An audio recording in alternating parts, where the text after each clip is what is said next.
Bam, we're live. Good morning. 7:04 a.m. Pacific Standard Time. Woo! Ellie Turner's going back. Yes, she is. Yes, yes, yes, she is. She looked good. She looked good. She sure did.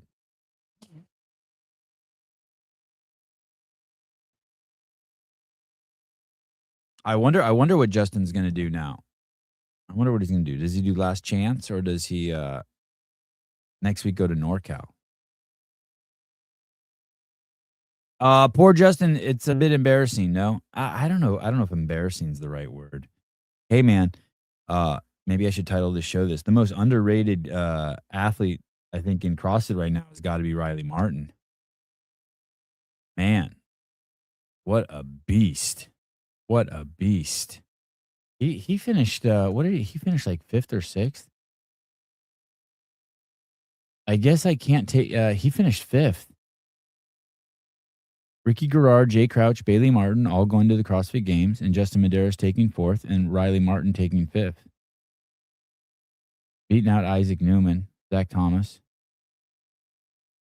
Crazy. Yeah, Riley could maybe Riley will still qualify with last chance online, whatever the fuck that thing's called they do at the end. He's good, man. I didn't realize he was so good. I can't take his I guess I shouldn't mistake his good sense of humor for him not being dedicated and completely committed to going. The state of emergency evacuation in Orange County is causing a disruption in Sevon's neck of the woods.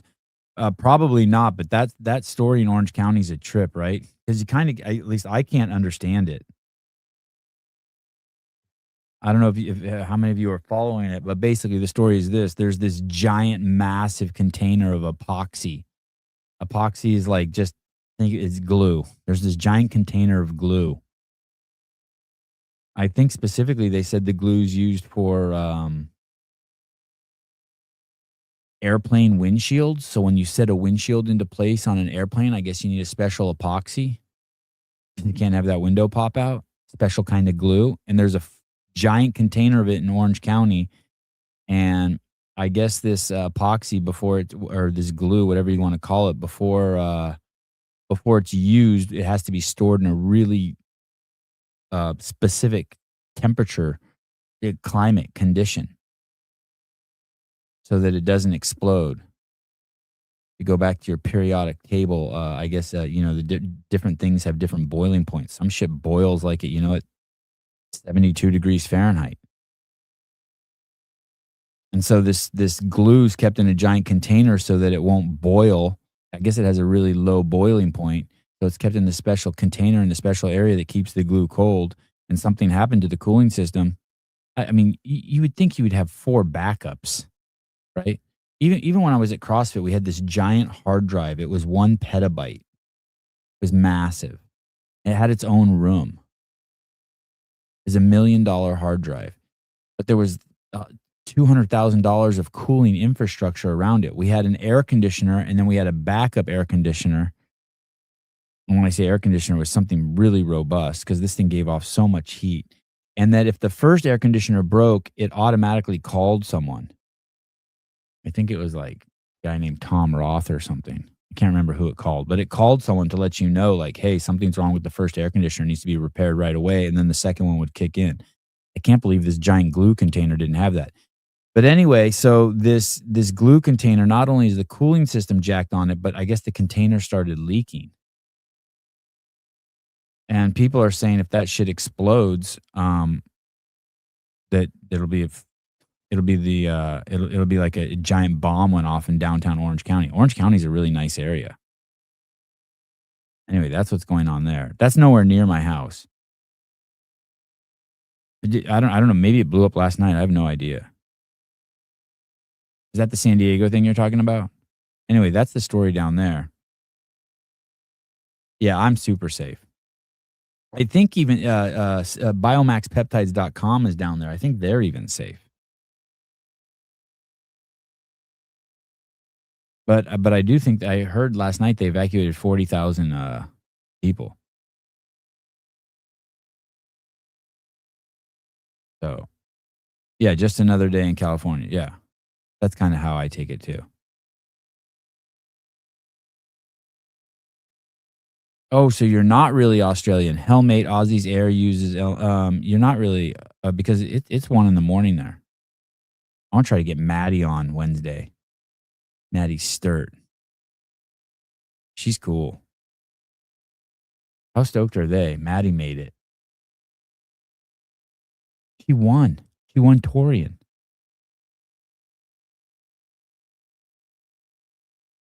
And Ellie got a crazy respectable finish. Only 6 points behind Maddie. And Kyra's going. Kyra looked great. The girls look great. Girls look great.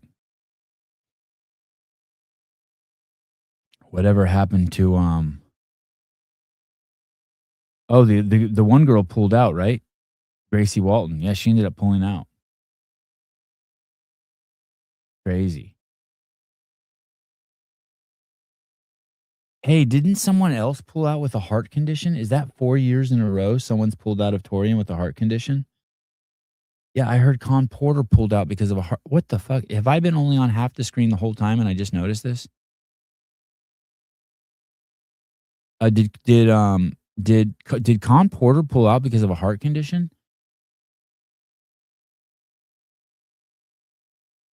We're gonna talk about towels this morning. Towels. Let me go to Con Porter's Con Porter. Let's see. Wow, holy shit, 4 years in a row. This is so crazy. This is so crazy. Thought we were waiting on someone. No. The show that bad? Seemed like I was just burning time. That sucks. Yeah. Uh, Mr. Matthew, I think Justin is planning on the online semi and just went to support Ellie. No. You gotta be joking. Uh, we are up. We are up. Send us a link. We are with Rick. I will send you a link if if that's really you.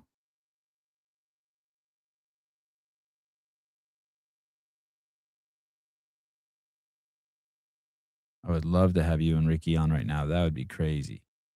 Didn't last time you fall off of Ricky's shoulders or something after you guys won the games? Or after he took second place at the games or some shit? Didn't you guys go out and party and someone fell off of someone's shoulders?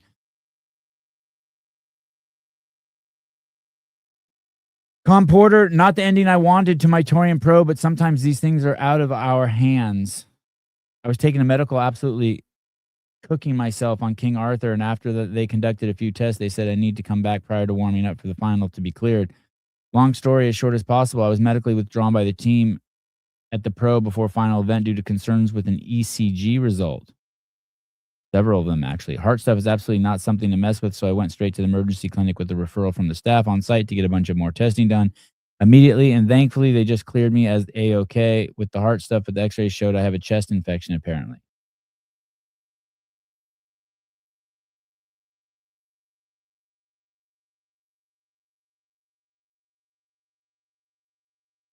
You think that if they are up, they are hammered? Yeah. Have you ever seen those ECG or EKG machines where you can just buy them on Instagram? It's like $100. It's this little metal plate, and you just put your thumbs on it, and it goes to your iPhone. I wonder if that's what they use at Torian.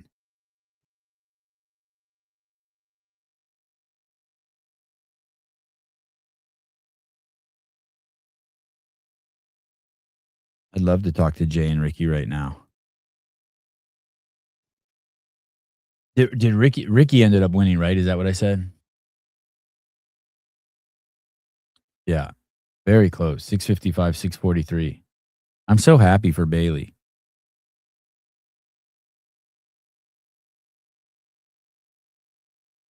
I was trying to figure out what was going. Did you guys watch it and listen to the commentary yesterday?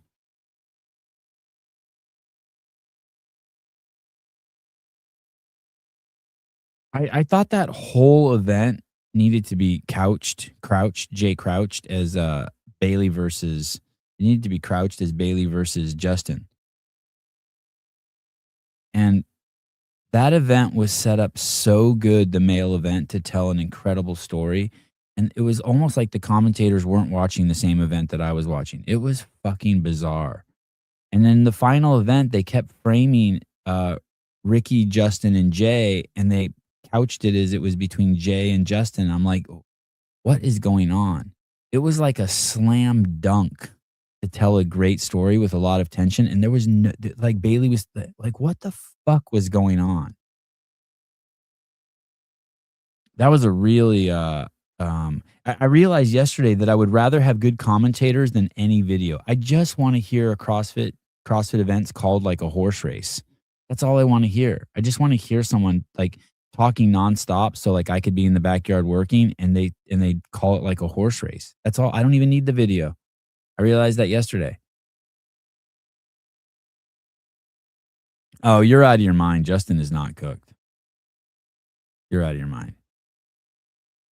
I will say this, he did look very small yesterday, even next to Jay Crouch. I've always thought of Jay Crouch as one of the more petite athletes. Justin looks small. He's not a big dude.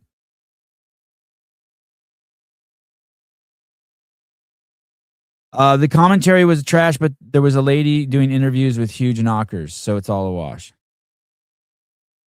It wasn't even that the commentary was just irrelevant. I don't know. I really don't know what they were doing. It was cool listening to Tia talk. Tia was cool. Just listening to her just tell stories and shit. But I mean, there was so much crazy tension. I don't know if it was in the second to last race, but like 3/4 through when Bailey passed Justin, it was just like whatever. It was nuts. I'm jumping out of my fucking seat.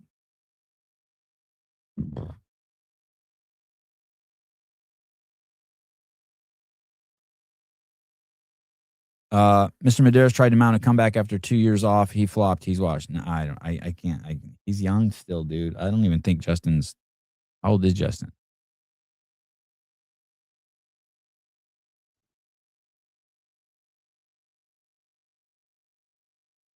And did you know that there was another semifinal this weekend?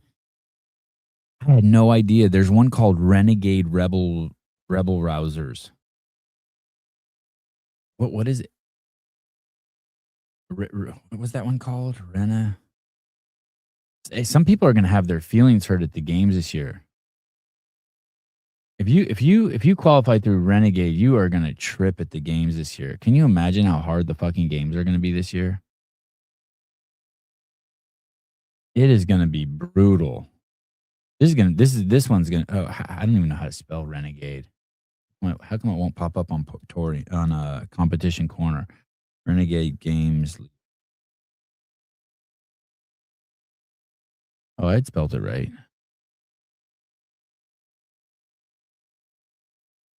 Oh, they're maybe because they're not on competition corner. They're on something called Score AZ. Scoring at its best. Stuck on teams.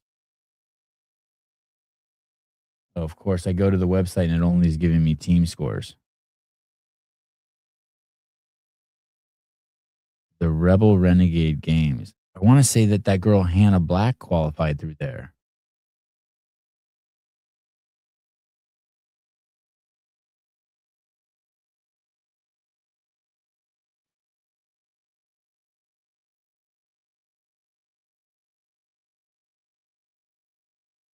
Nope, nothing in competition corner. Fuck it. I'm not even going to tell you. I'm not even going to tell. The Renegade, Rebel Renegade would have been way more fun in Knoxville or Birmingham. I always go to the IG link on the page. Oh, go to CF. Oh yeah, yes. CF Network News.com. You're right. I'm sure they have it. It says this site can't be reached. Is that site down? Oh, I'm fucked. Oh, yeah. Yeah. I can't even pull up that site. You go to their IG and then for the well, I don't think there was only one name I recognized there, Hannah Black. And I think she qualified. Didn't she get like 30th at some other semifinal already?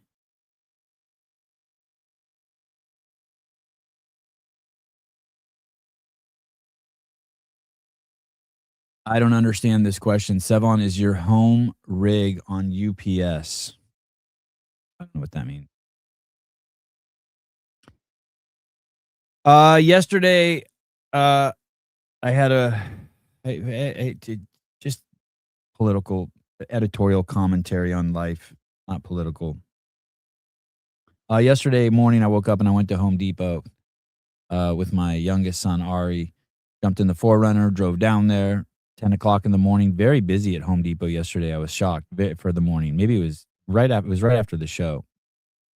Very busy. Maybe 10:30 I went down there. And I was getting these 16-inch by 16-inch pavers to make these walking paths through my backyard. I think they probably weigh 50 pounds each. I should find out how much those weigh. I want to say they weigh 50 pounds because they feel so heavy to me, but I could just be making that up. 16 by, or are they 24? Are they 24-inch pavers?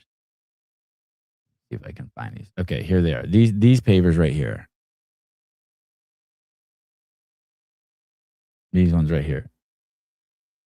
And will it tell me how much they weigh? View more details. Please be 50 pounds. Please be 50 pounds. Don't ruin my story. Please be 50 pounds.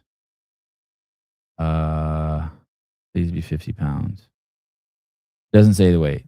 Just says the dimensions. Oh, specifications.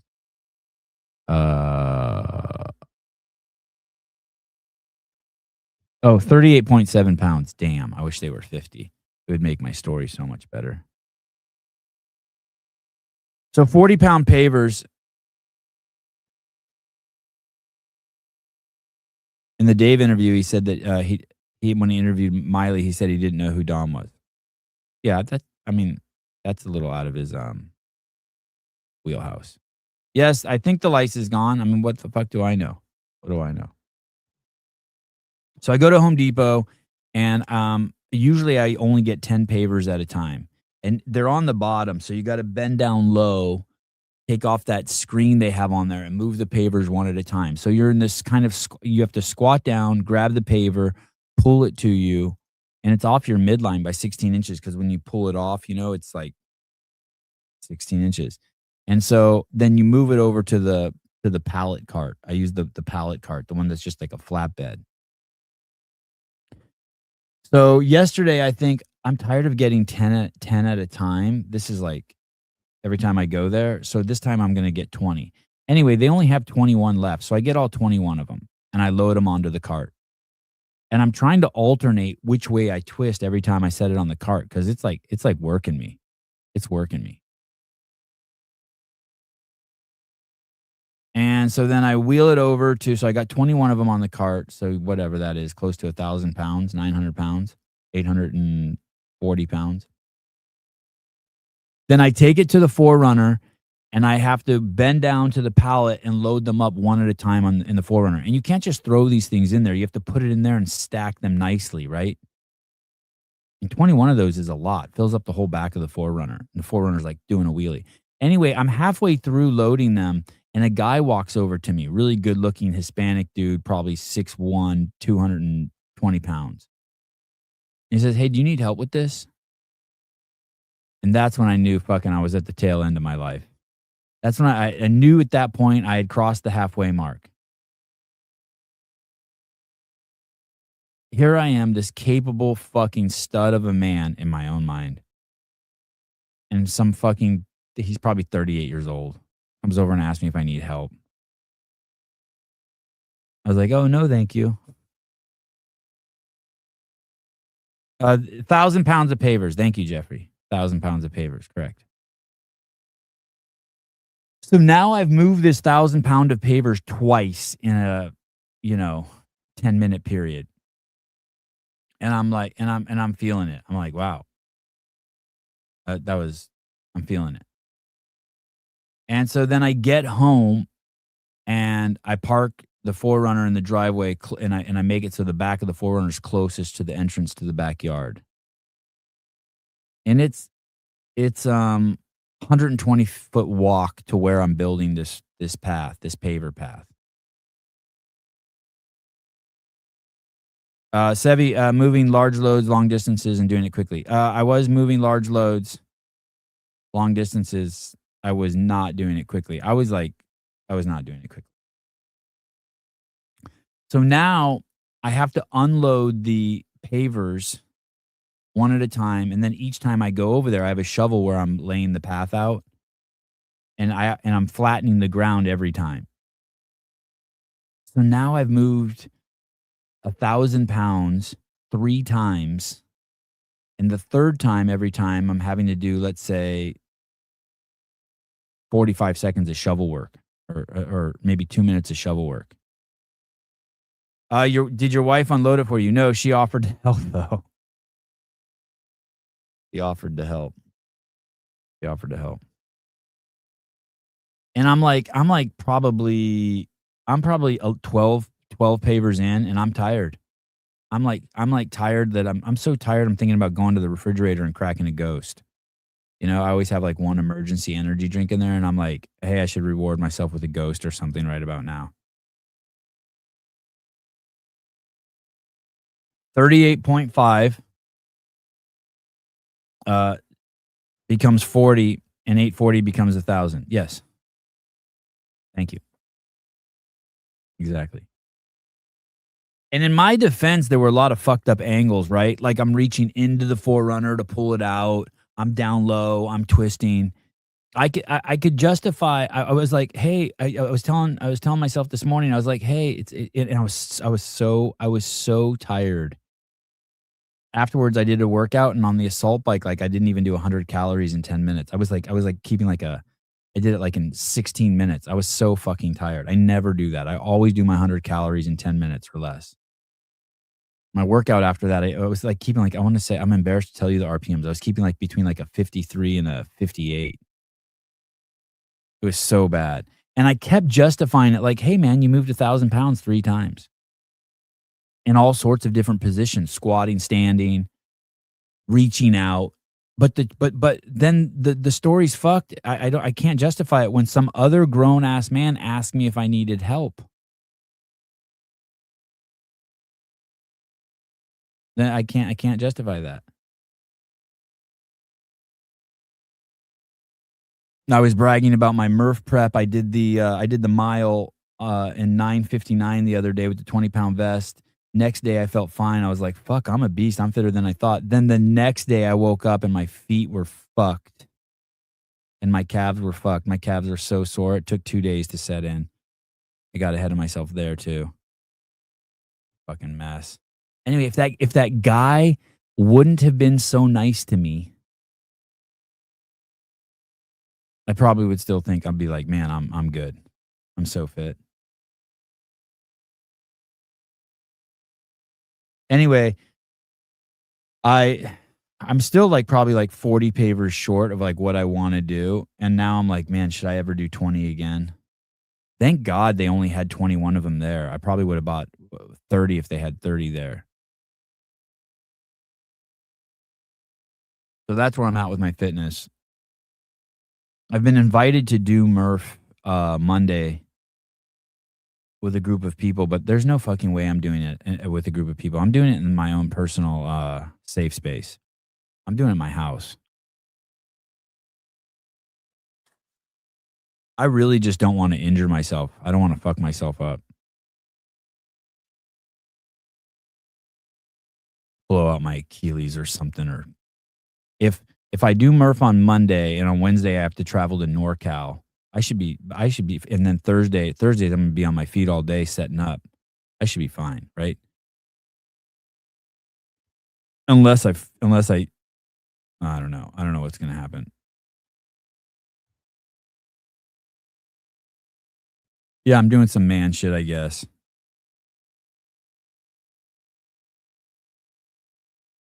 My dad is a tiny Slovak man. Slavic man. So you're 6'6" and your dad's tiny Slavic man. And for some reason, the more I listen to you, the more you remind me of him. I what's funny is yesterday when when I would see when I was younger and I would see my dad work in the garden, he would like work for 40 minutes and then rest, work for 40 minutes and then rest. And I never understood it. I'm like, hey, let's just knock this shit out. But yesterday I got a big dose of that. I was like, oh, that's what he's doing. And I was so tired afterwards. I was so sleepy. I was so sleepy. I was falling asleep watching the Torian Pro. And it didn't you know what someone just told me about the Torian Pro yesterday? Someone texted me, I'm like, "Hey, what the fuck's going on with the commentators? How come they're not building tension and telling the story?" And they go, "Hey, man, they're watching the events as isolated events. They're not interested in telling the big story. The commentator didn't know to tell the big story." And what was crazy is they were holding a shot of Jay Crouch, Justin Medeiros, Ricky Garrard, and then a bunch of other guys down the line that didn't matter, like Isaac Newman and whatnot.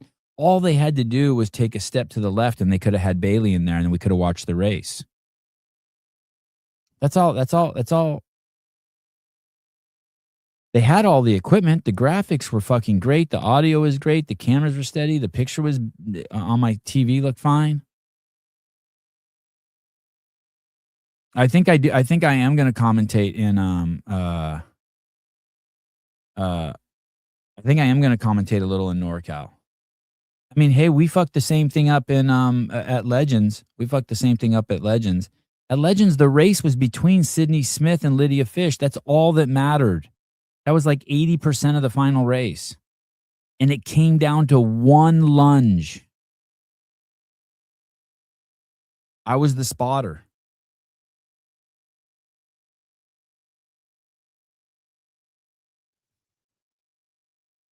Wednesday you'll be a shit show. You mean after doing Murph? Like I'll be fucked up 2 days later.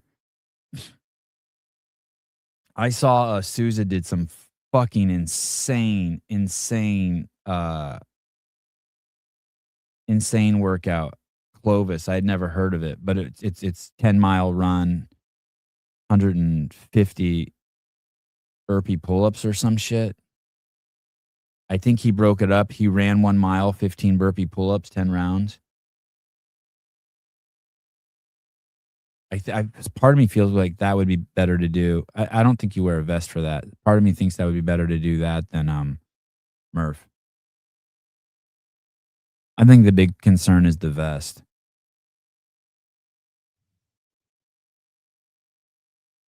Nor NorCal will be extra fun this year. You won't be able to walk and won't have internet. I I never think we're gonna have internet anywhere, but we went there and ran tests. We spent fucking the whole I drove 3 hours from my house up there, and I wanna keep the dream alive.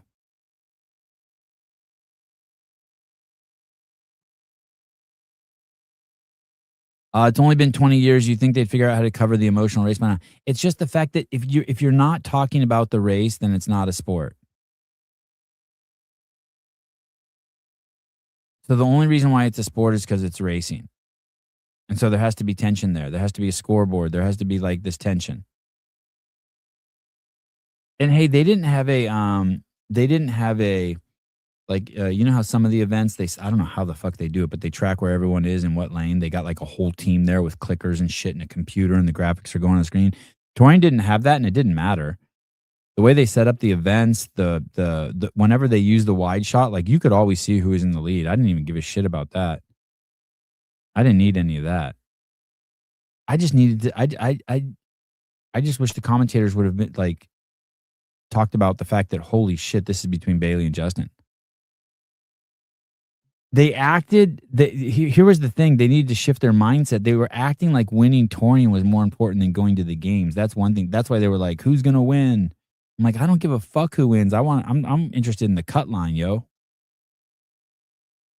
I'm interested in the cut line." I watched Vakey's one of his Torian videos, and I watched it at 1.25 speed. I couldn't understand a fucking word most of the people were saying. I'm starting to think Australian's a different language. Or then maybe that's just another data point that I'm getting old.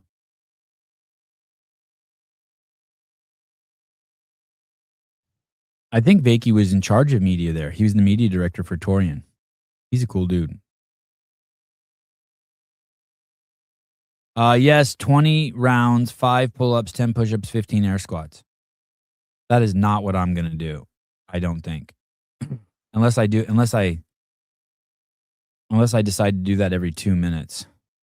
That will crush me with the vest. I really don't want to go to failure on anything. I don't want to feel failure on anything.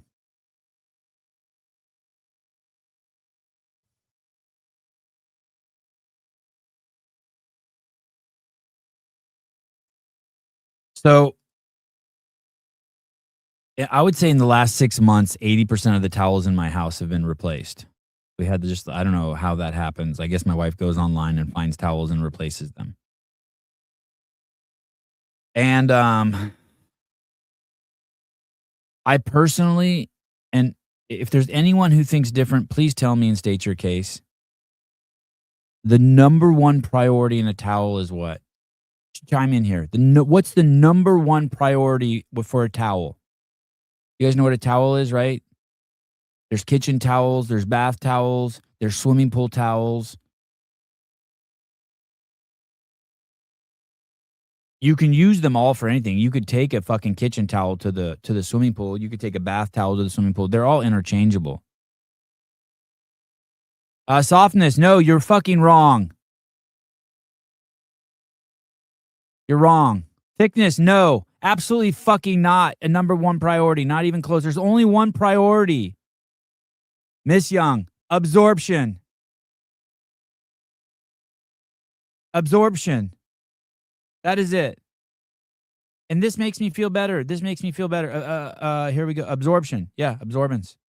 Thickness. This makes me feel better because then this lets my wife and the other people off the softness. You're crazy. I don't know what planet you live on that it's not so obvious. It's absorption. These are all secondary. I want it big enough to wrap my dick in. Yeah, I get it. If it doesn't get the water off, it's pointless. Oh God, who uses fabric softener?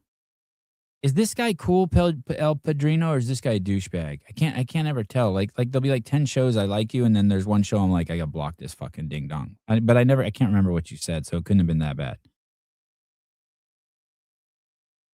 Doesn't smell like jism. Yeah, that could. I mean, those are all they're way down there. They're way down there. I would rather have a towel that's small that absorbs than. I would rather have a towel. Towel could be covered in jizz. I'll take it over. But it also absorbs. I'll take it over one that doesn't absorb.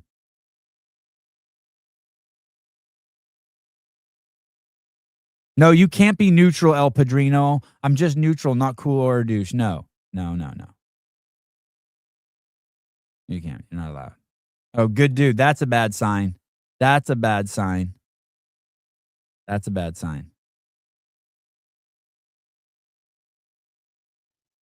Can we unblock Trish from this account too? I don't know.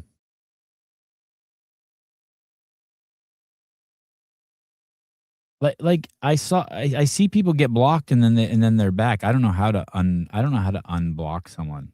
Is that on YouTube? Well, we can do that. We can go through and unblock everyone if you want after my towel bit. Padrino is Sean Mack. Padrino's a jizz towel, but he absorbs well. Yeah, fair enough. Okay, I'll take that. Wow, this guy knows how to talk my language. God, you must be a good husband.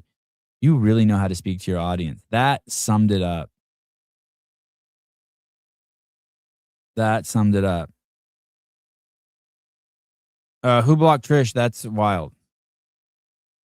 I didn't know. I feel like I saw Trish in here yesterday.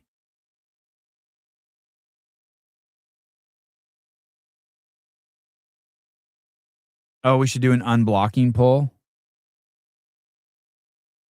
Who is blocking? I don't know, but they need to block more. Whoever the fuck is blocking, block more. See, this makes you a douche, right? Yeah, I had to block your ass for this. Dents can't handle another strong woman in the chat. Are you out of your fucking mind? Oh, on the CF network. Oh. So, I am not perfect with towels, and I understand that that could frustrate people. I will take a bath towel to the beach. I will use a kitchen towel on the floor in the kitchen very quickly. Very quickly. I will use it on the floor. I will always, after I use it on the floor, like this morning, when the coffee maker always makes like a cup of water before it starts making coffee. You turn it on and it pumps water through the system and it spits it into a cup, and then I pour that cup into the sink. This morning I was looking at my phone while simultaneously trying to move the cup over to the sink to pour it out, and my gay lanyard, my sign that signals all my other homosexual brethren that I'm also gay, got hooked on one of the kitchen cabinets and the cup spilt on the floor. So I get one of these new kitchen towels that we have that match our bath towels. I don't know why the fuck our kitchen towels match our bath towels, but it's the same pattern. I wish I could show you this fucking towel. And I take it and I start wiping the cabinets, because you do the cabinets before you do the floor, right? You don't want to wipe the floor and then go back to the counter or to the cabinet. So I wipe the water off the cabinets and it's smearing. It's smearing the water around. And I wanna fucking kill someone. Then I go to the floor and it's smearing the water on my wood floors all around. And I'm so pissed, and I know I'm not supposed. I know it's against the rules of my house to use those kitchen towels on the floor, but in spite, I stand on it with my foot and push even harder and smear it even harder.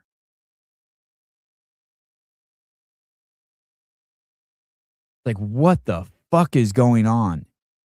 And then I go take a shower and it's that same fucking towel. I'm just smearing water all over my fucking body. And we have a couple shit towels, like that have holes in them and they absorb everything great. I'm always looking for them. Like one, it has like stains on it and shit, like grease stains. And like my wife tries to move them over to the rag bin and then I have to bring them back. Sneak it back. I go to the rag bin for my bath towel because that's where the ones are that absorb. How do you not have towels that absorb?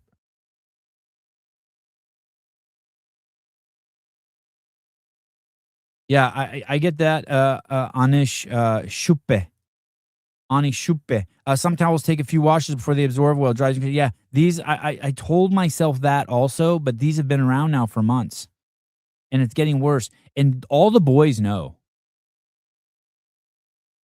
All the boys know. Like we know. I think my wife has the order in which of importance. She's like some of you numbnuts in here. She thinks it's like she doesn't understand the order, the hierarchy of what's important. There's there's no one. The cut line for towels. You know how they have how like in competition corner they have this cut line. Let me show you the cut line for towels. There's only one. It's right at the top. It's right at the top. There's only one. It just see this cut line they have underneath Bailey Martin here. Move that up 2 spaces and change Ricky Garard's name to Absorbance. That's where the cut line is for towels. Absorbance, and then everything else just is like not important.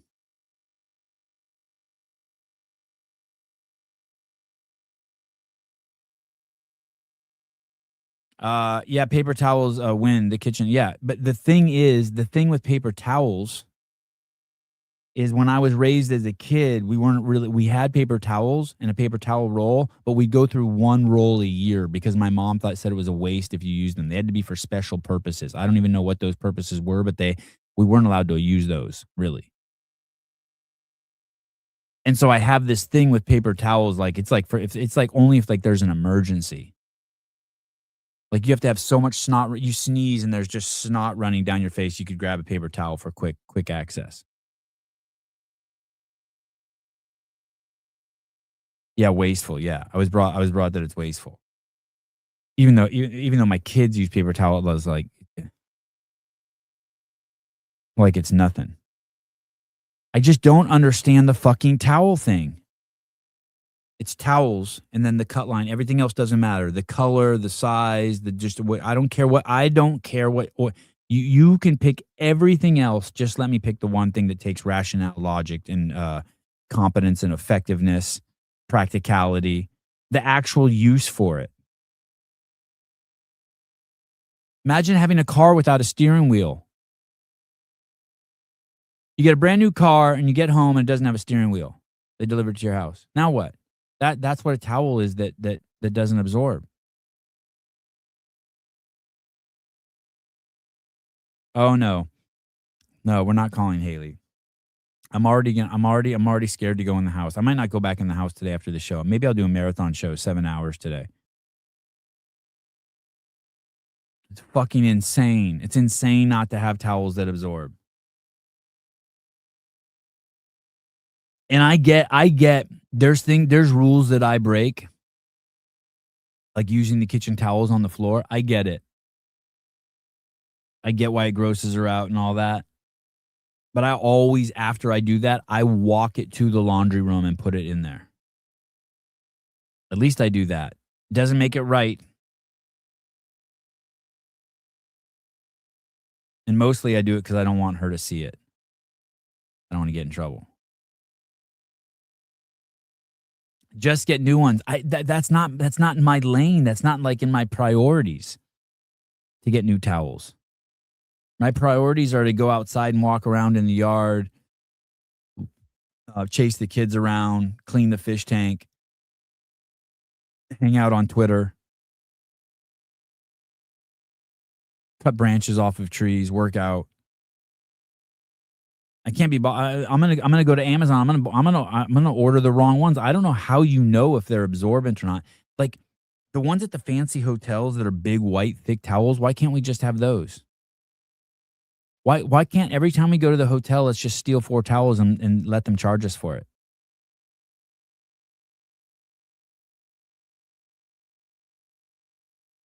The mattress we have at our that Haley and I sleep on, we ordered it from the fucking Four Seasons. We stayed at the Four Seasons one time. Like, this is the greatest bed and greatest pillows I've ever slept on. I'm like, can you order these? She said, sure. That was fucking 10 years ago. Have the same fucking mattress, same pillows. The pillows only get better. If you order from Amazon, you know they're not absorbent. It doesn't make any sense. I'm going to tell her to go there and just 1-star those towels. Just they're not even towels. What is the definition of a towel? Is there any time you want to smear liquid around? I can't think of any time you want a towel that smears the shit around.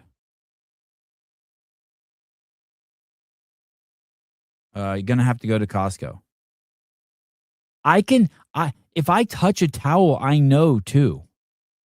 I know which one's absorbent. Like these towels we have, like you touch it, you just know. And what's crazy is we had amazing, amazing kitchen towels, just really basic. They look like shop rags, and they were green.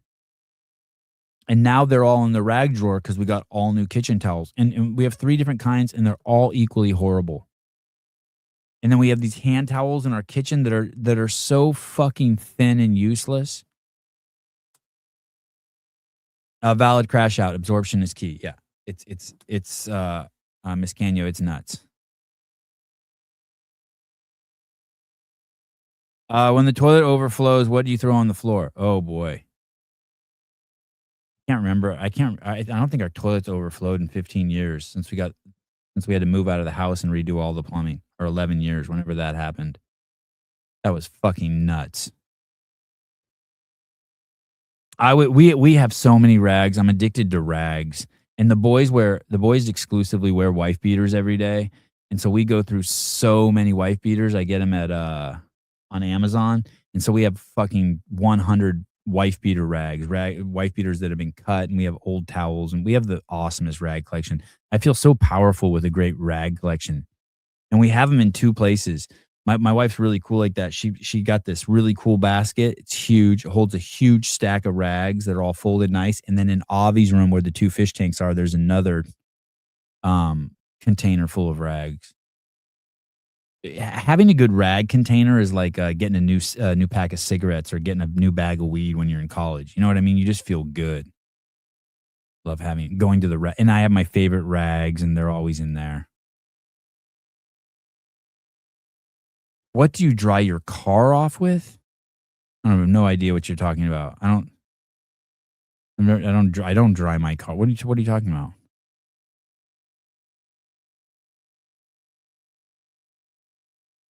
Sevon, I can tell you, you don't have girls if your toilet doesn't overflow. Oh boy.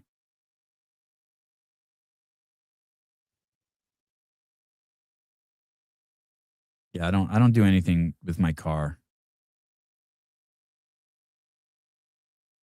I took my van in for the first time in 2 years.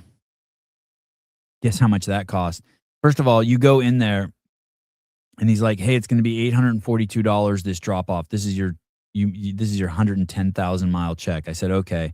And I look at the list of shit they're gonna do, and the only thing on there that seems practical is an oil change. Everything else is check. Check your tire pressure, check your windshield wiper fluid, check your blah, blah, blah, blah, blah. It's a whole list of checks. So I'm like, okay, I'm paying $840 for an oil change. Got it. And I know I'm 3 hours away from the guy calling and saying something. So he calls in 3 hours. He's like, "Hey, 2 of your tires," this just happened last week. He's like, "2 of your tires are ready to be changed." I said, "Okay." And he's like, "That'll be an extra, whatever he says, $600, $680. And then you got to get them balanced and whatever the fuck they do. That'll be $300." And then I say to him, I'm like, "Hey, I have anytime flats or running flats on there." And he's like, "Oh, you do?" And I'm like, "Yeah." And then he goes, "Okay, I'll make sure I get the right tires on." I'm like, "Well, that's not what I'm saying." He goes, "What are you saying?" I go, "I'm saying every time I buy tires, I got a flat once and they tell me that you have to replace all four at the same time." He's like, "Oh yeah, if you don't replace all four because you have all-wheel drive, it'll fuck your transmission up. And then you'll be really bummed. So you better change all four." I'm like, "Yeah, that's what I thought." I upsold myself. And you know how the economy is really, and then he told me my brakes were fucked, so my brakes had to be replaced.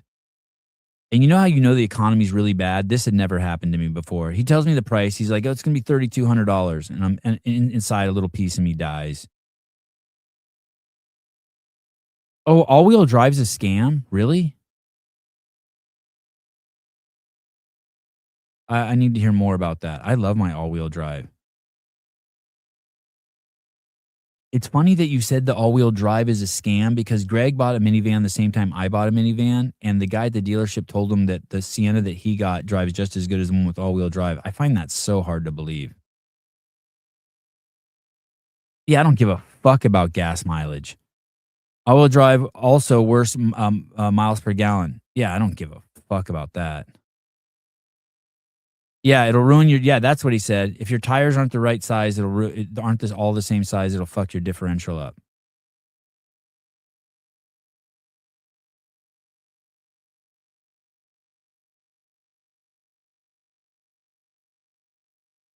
It's all a scam. Anyway, he tells me it's gonna be like 3,200 bucks, and I said, "Okay, let's get all the work done." And I'm talking to him on the phone. I think his name was Mark Schultz. Cool dude, old dude.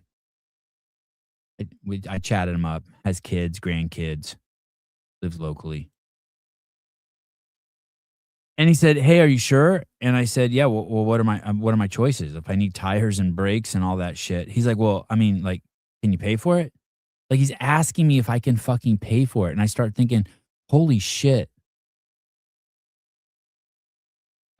My tire pressure monitor is not a scam, Magic Carpet. Yeah, and since I've owned the car, it's gone off twice, and both times all my tires were pretty low. They were like at 30 pounds or something. It always happens in the winter, like on the coldest day of winter, that thing will go off. My 4Runner's only part-time four-wheel drive. I don't think it's always four-wheel drive. Anyway, so it's 3,200 bucks, and he's asking me if I basically can afford it. And I'm thinking to myself, "Wow, the economy must be fucked." How crazy. In a 1-week period, I was asked whether I could afford my fucking auto bill, and some fucking kid asked me if I need help loading pavers in the back of my 4Runner. Something's happening.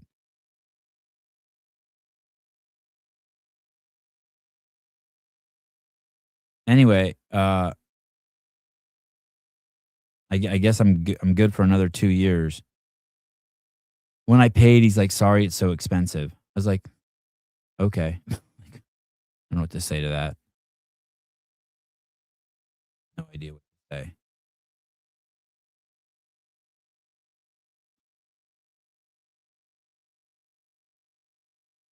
It's because 'cause you're old, people assume you need help and you're not working. Oh, well, kinda true. I guess he's not off base. He's not. I mean, it's kinda true. You just change 1 tire at a time as needed? That's crazy.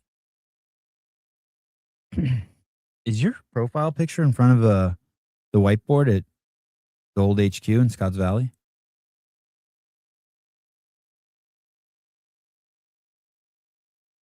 Think about how many deadbeats get their car fixed and try not to pay a dime.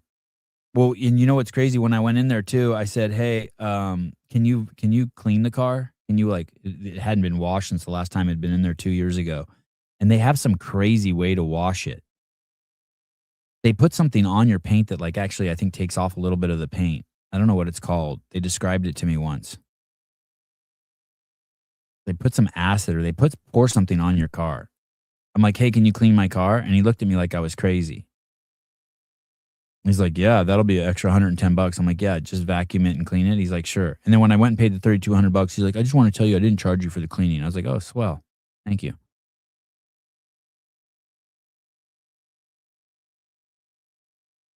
Cole Swenson, Sebi's on a roll this morning. Oh, thank you. Because you know what? My wife kissed me goodnight last night, and I was sitting in my chair, in my rocking chair, and first it was like 9:45, and I finally sat down. I'm like, man, I do not know what I'm going to do the show on tomorrow.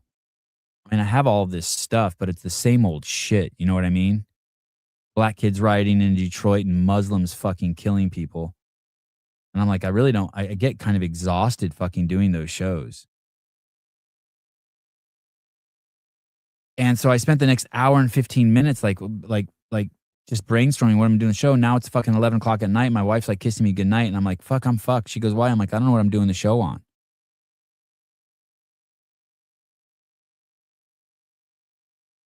I don't want to show up and not have the energy to bring.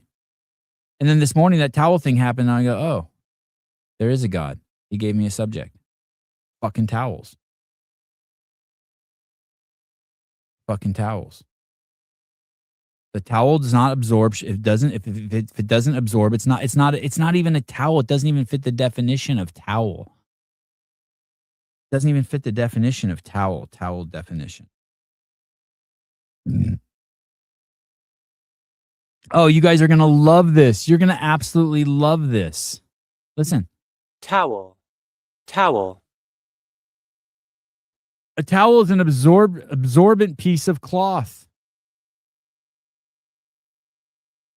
Imagine something spills in your house and you go get computer paper to clean it up. That's what my towels are like. And your wife's like, "Hey, why are you using computer paper?" You're like, "Cuz I don't want to waste paper towels." Or why not? It's just paper. That's what it's like. That you know what? That's what I'm going to do. I'm going to put a stack of computer paper in the kitchen and I'm going to remove the paper towels. And I'm going to tell my wife, "Hey," my wife's going to be like, "Why is the computer paper here? Where's the paper towels?" I'm going to be like, "Oh, I thought we wanted wipes that weren't absorbent, that just smeared shit around. I thought that was the objective. Just smear shit around." Towel is an absorbent piece of cloth or paper used for wiping or drying wet surfaces, objects, or the body. Yeah. Yeah. towel, towel, I don't know why that guy has to sound gay. towel,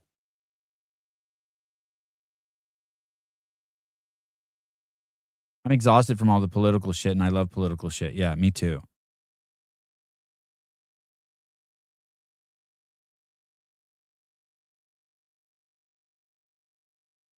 Some of my bath towels are 15 years old. Those are the best ones. Yeah.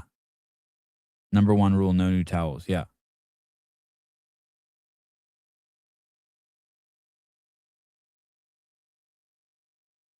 Towels are so useful. Millions of people around the globe wear them on their head.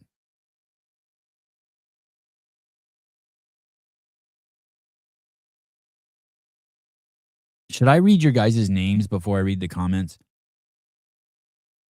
I have this like debate with Souza and Taylor. They don't know I'm debating it. I debate it in my head. That's a sick picture, Will Plummer. Will and Caleb are at the Indianapolis 500. God, that's the happiest I've ever seen Caleb look. Wow, he looks happy. You want to see Caleb in a state that we never get to see him in? Holy shit, this is crazy. Remind me to go back and talk about what we were just talking about the names. Oh, I wonder if I'm going to screw this up. Share screen, entire screen. Look how happy Caleb is. Look, even David wanted to see it. You can't even believe it. When's the last time you seen Caleb smiling?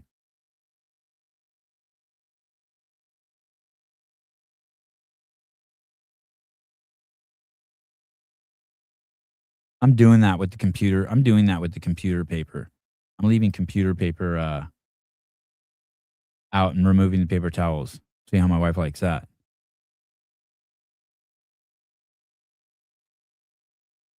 So Sousa thinks that, and he doesn't know this. I haven't talked to him about this, but he said it before. But when you read a comment, you should read the person's name first. Is it like it's a nice gesture, and then they're stoked that you mention them. And then Taylor likes it to ask people what their name is when they call in. But I purposely don't read the person's name in the comment because I don't want to out them in case so that they feel comfortable saying whatever they want. And I purposely don't want to ask someone's name unless they want, because maybe they want to tell me a story about how they cheated on their wife. You know what I mean? So I'm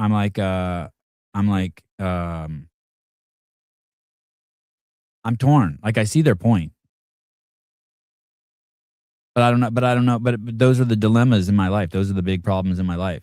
Because that comes up like once a week or once a month. I'll hear one of them say, "Oh, when the caller calls in, we should ask the name, or you should read their name when they leave a note in the comments." And I always think in my head, the debate starts up in my head.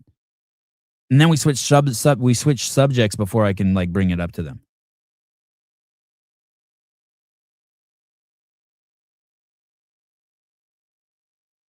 Mr. Kenneth Delap. You should ask Taylor and Sousa what's the name of the channel again, the Sevon Podcast, and then I value their opinion. Only if they give money should you say their name. Jody Lynn, 1999. Thank you. I do a poll. I don't know how to do polls. Caleb can do that. I think you have to open YouTube because I don't look at YouTube. I think you have to open YouTube.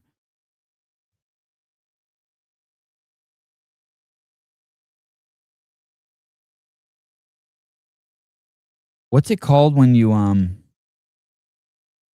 preface something? Forget what it's called. I always forget that word. You don't have, Mr. Bob. Mr. Bob. I'm not trying to make light of a horrendously tragic event. I don't think you have to say that. I don't think you have to say that. You can just say, "Does anyone know the mystery illness Kyle Busch died from?" You just say that. Because now all of a sudden I'm like, is he trying to make light of it? A caveat? Yeah, maybe it's a caveat. No, it's not caveat. This is my Jesus shirt. This isn't generic.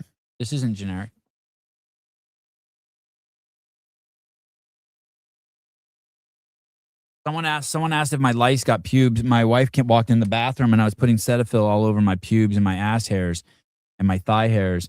And she goes, "Hey, I don't think you have to do that." I said, "Why?" She said, "They have to drink scalp blood."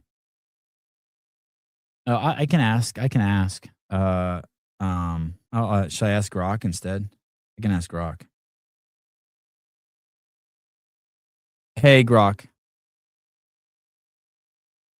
Grok, good morning. Hello. Good morning. How's it going? Hey, I had head lice. Oh no, that's the worst. You all clear Whoa, now? whoa, stop. Don't project onto me that it's bad. I'll decide whether it's bad or not. What are you doing? I don't need you to like make me play the victim. I don't mind lice. It's better than fucking gonorrhea. Got it. So what? Wait, what? What? Jesus Christ. I lost her. Hold on. I hate it when they do that. Someone's like, "Oh, sorry." Like, what are you talking about? It's no big deal. I'm stuck. I'm stuck on like images or something. Close Grok, reopen Grok. Grok.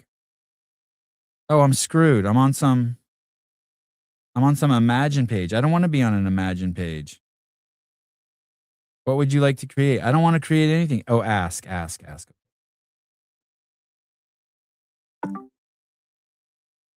Hey, Good morning. How's your Sunday shaping up? you talk to her too mean. Oh, really? Oh, that's how I would talk to someone if they were saying annoying shit like that, wouldn't you? I don't think I was mean. Maybe a little direct, but not mean. What part sounded off to you? Never mind. I wasn't talking to you. Hey, listen, can head lice survive on my pubes?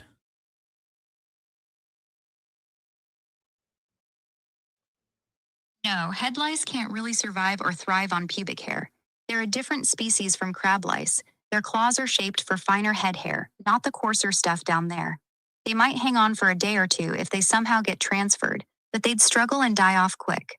If you're dealing with anything itchy down there, it's almost certainly crabs, not head lice. Okay, thank you.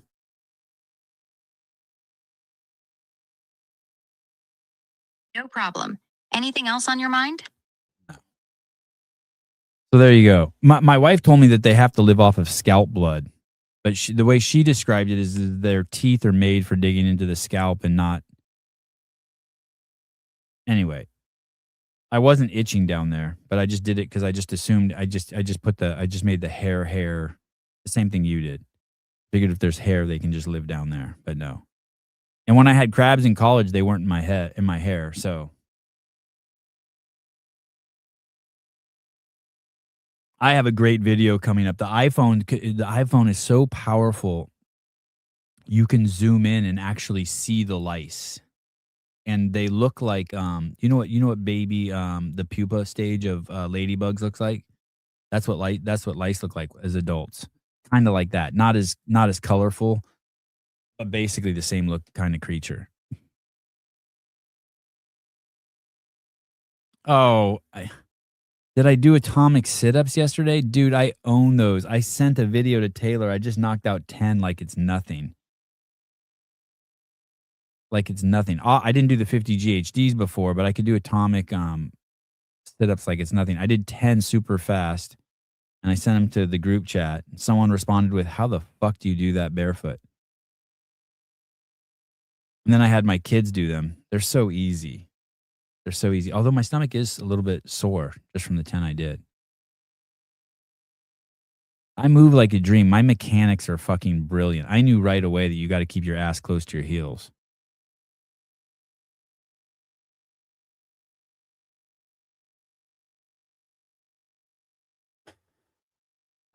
You can't zoom in on lice. It's the same trick they play when you take a picture of them. Jeez. You want to see the lice? I have the video here. I'll show you. It'll be in the kids vlog when that episode comes out. I'll show you. It's pretty crazy. I don't know if you can see that. Can you see that? That's zoomed in. And that it's zoomed in so much you can see the texture on the white piece of paper that I put them on. That's a piece of paper that looks like the surface is rough. That's a flat, smooth piece of paper.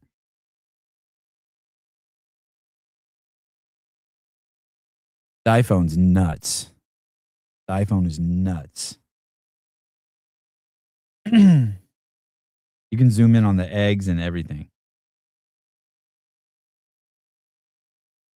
Augmented reality. I watched the video this morning of a guy who says that when you're on DMT, I don't know what that is other than it's the shit Mike Tyson took. And he when he was on DMT, he could point a laser at a wall and see the matrix, the code that reality is written in. And then to prove his point, he brought 100 people to his house one at a time and put them on DMT and asked them what they saw, and they all saw the same thing. I was like, probably shouldn't be watching videos like this.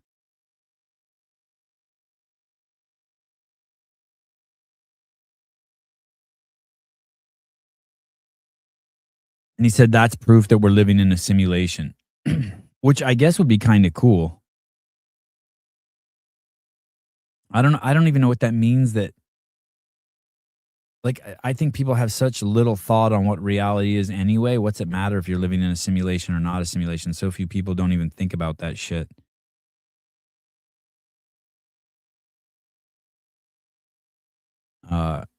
DMT is basically what chemical releases when you dream. It might be where we go when we die.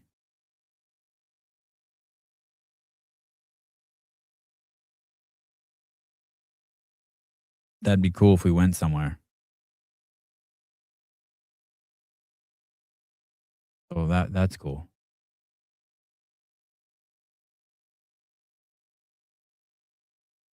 There's these people that do these rants on Twitter, and it's like, don't they have anyone wise in their life? I listened to this rant this morning. It was probably 4 minutes long. I only made it 2 minutes. And this kid, it's this young man.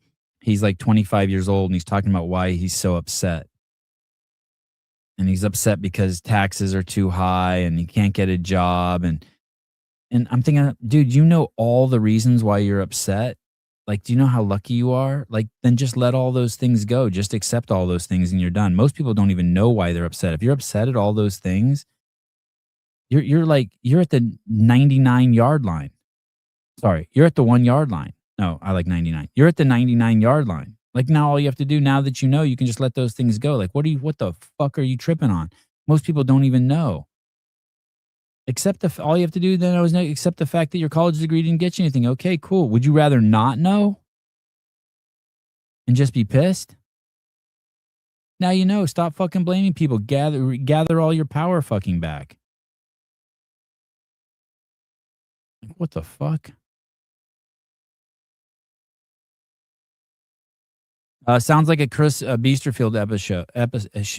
Sounds like a Chris Biesterfield show. Love that guy. Is he still doing shows? He was on a fucking roll for a minute.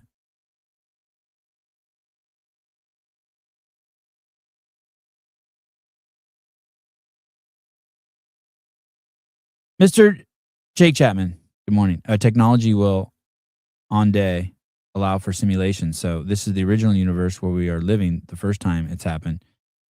We are in a simulation. Technology won't ever get to that stage. I remember, like, I don't know, the first time Elon was on Rogan, he was saying we might be like 100 simulations in. Like, we were in a simulation, and then we built another simulation and another inside of that simulation, and that we might be like 100 simulations in. I was like, wow, that's some crazy shit. Is Rambler here this morning? He is.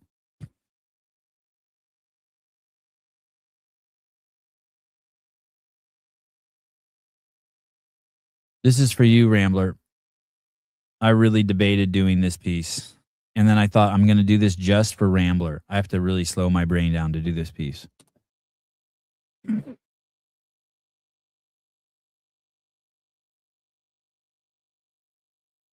God, it's so nice to see this picture of Will Plummer and Caleb smiling. They're having so much fun. Will looks like he's 12. Caleb looks like his 28-year-old uncle. They have the lanyards on. Oh, Caleb has a lanyard on in this picture. That means he's got some special, like, back access pass. Everyone in the background's obese.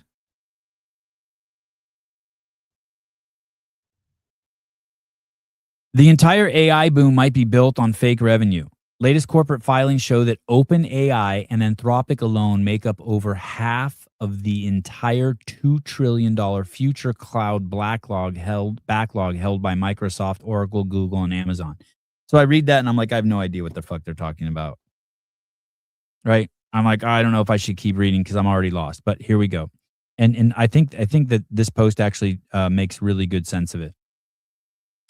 This massive pipeline is actually being created through a circular accounting trick called a round trip revenue loop. Okay.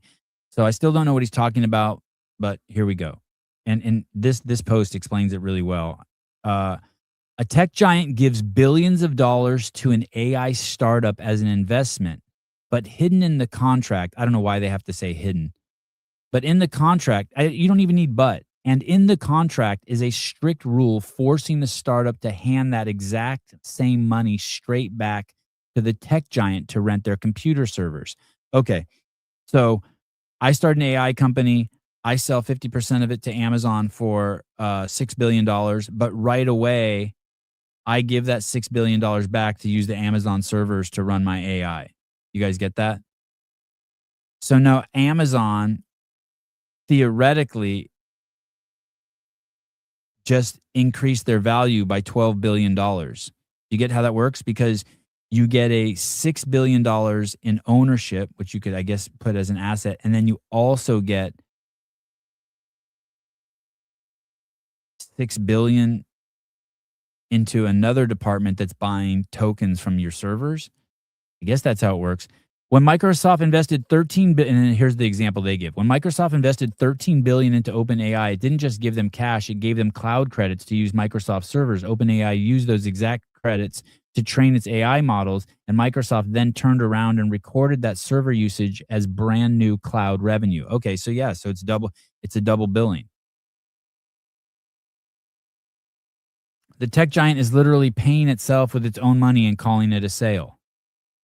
This is why OpenAI's annual cloud bill has ballooned to $60 billion, double its actual revenue of $25 billion, kept alive solely by this recycled fund loop. Yeah, I've heard that. I've heard that like even though AI is so fucking expensive to use, I've heard that we're only like 5 years away from only the richest people in the world and corporations being able to use AI because it's going to be so expensive to use. That the plans now that are $200 a month will be $30,000 a month in 5 years. Anthropic runs the exact same play, spending $2.66 billion on Amazon Web Services in just 9 months, which is basically 100% of all its money it earned at that time.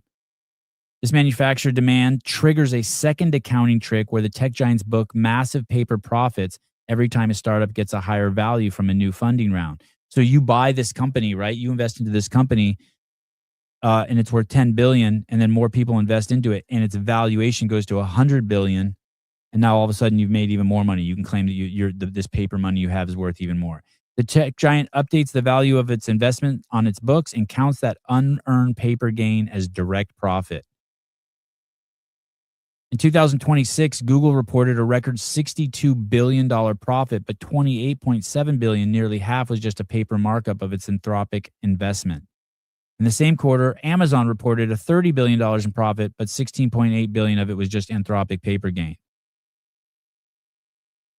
While Amazon reported record profits, its actual free cash flow collapsed 95% to just $1.2 billion because it had to spend $44 billion in real cash to build physical data centers.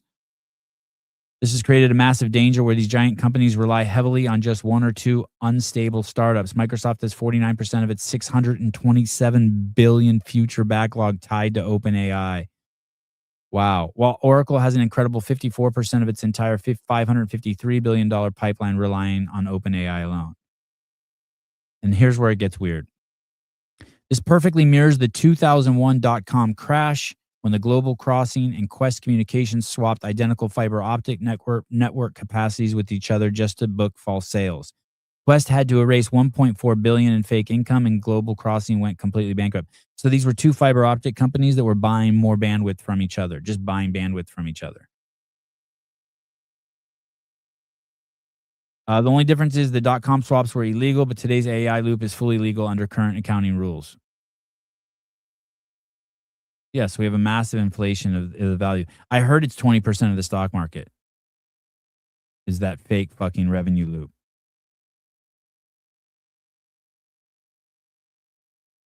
I hope that made sense to someone.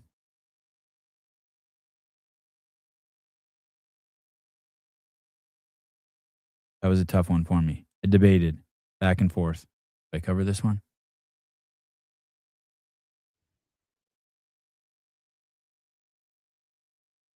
Mr. Clock Cutter, Amazon is public. Is that not fraud on shareholders?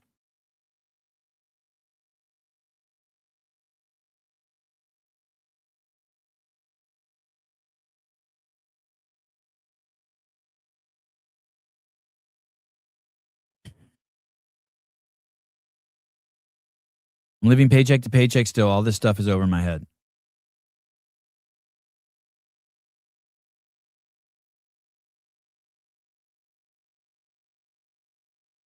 Do you see a future where it's not like that, where you're not living paycheck to paycheck?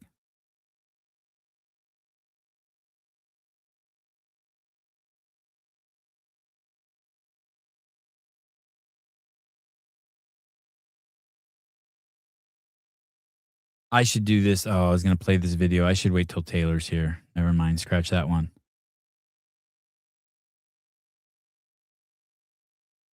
This has been in my notes forever. I don't even know what this is anymore.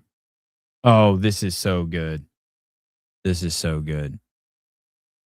This sticks with the old the computer theme of this last part of the show today.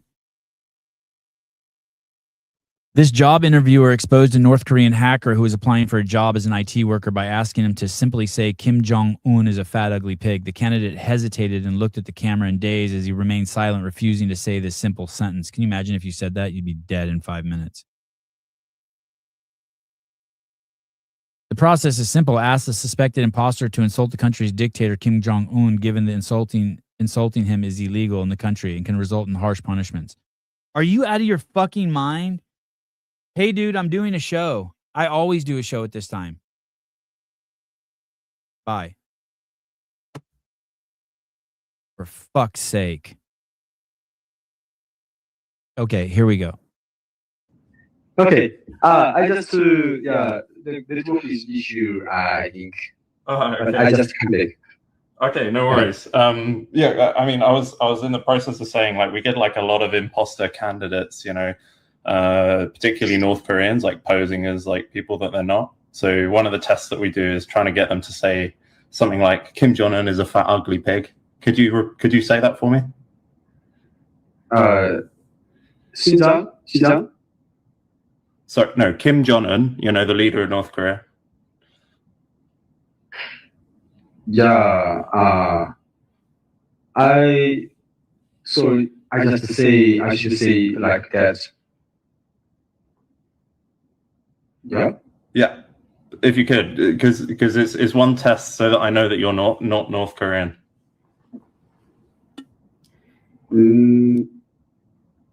Yeah. Can you say it?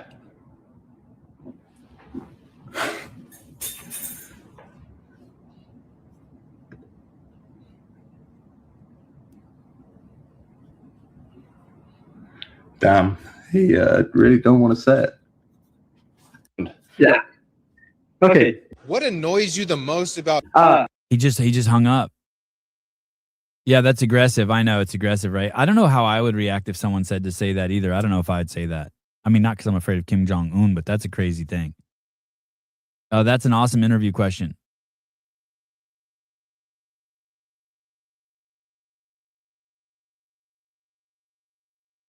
He refused to say Kim Jong-un is a pig. Wild.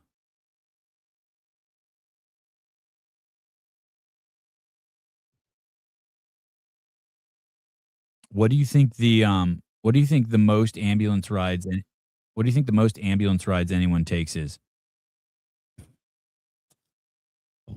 Like,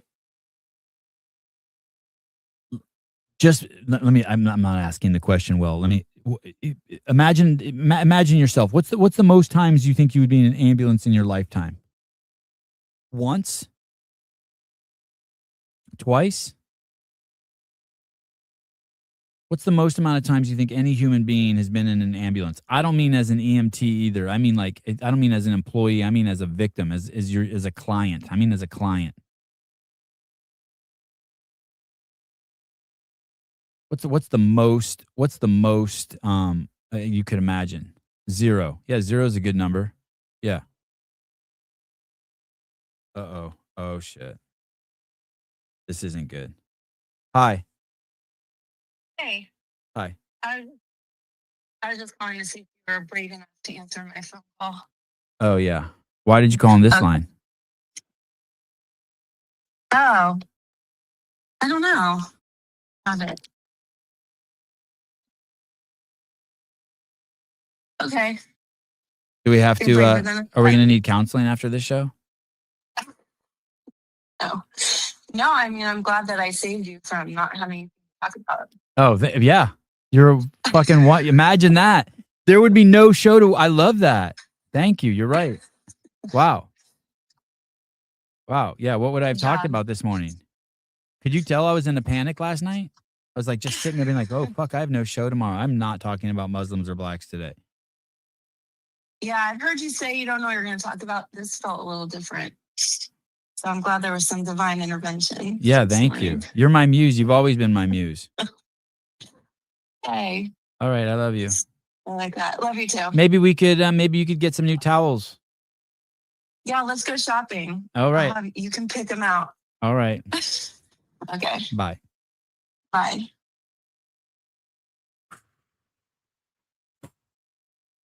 I didn't expect that. Usually I'll say something crazy on the show and it'll be like 2 hours later. Because usually she doesn't like, she watches the show. She's like, she'll be homeschooling the kids or making breakfast or some shit. And and like, she'll have to stop the show halfway. Oh boy. What's the most amount of ambulance rides? You think that there's anyone who's been in an ambulance 100 times in their life? 100 times. Do you think that there's anyone who uses ambulances like Ubers, like if they need to get somewhere, they just feign their injury?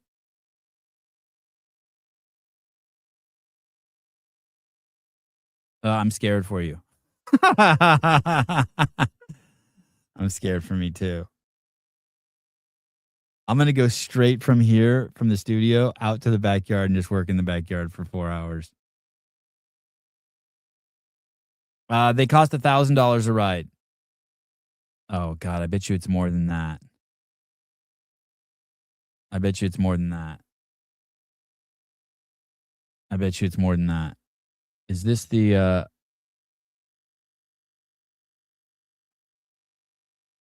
No, this isn't the right piece. I was reading a story the other day. In San Francisco, they did an analysis of ambulance rides, and there were, in a 5-year period, there was this group of 5 people who, between the 5 of them, had taken over 1,700 ambulance rides. They'd called 911 over 1,700 times between 5 people in 5 years. Mr. Bob, I paid $1,200 and I have insurance. Yeah, you have to guess it's so fucking expensive to ride an ambulance. There's two fucking whatever doctors in there, nurses in there, whatever the fuck those people are. They take you in their special car with all that fancy shit in it. And I wonder how much a brand new ambulance costs. $500,000, $1 million. Yeah, no wonder California's broke. That was just one city, and that was just in San Francisco. It was like 1,786 ambulance rides by the same 5 people in a 5-year period. I did the math on that. That's those people are calling the ambulance once every 5 days. I've told this story before, but when my wife had her second miscarriage, I took her to the emergency room in Berkeley. It was in the middle of the night, and we went in there, and like 2 nurses and 2 doctors came in the room, and there was no one in the waiting room, but you could tell all the in the back area where they take you, where they laid her down on the bed, was packed. And all 4 of them were in there, and I go, hey, what's going on in here? Why are there so many people in here? And they said, those are our frequent flyers. And I go, what? And they all start laughing. And I go, what's that? They're like, these are the same people who come in here every night. And so they gave my wife crazy treatment. They just ignored everyone else. I think it was at Alta Bates. Frequent flyers, they called them. They had the same people in the emergency room every fucking night.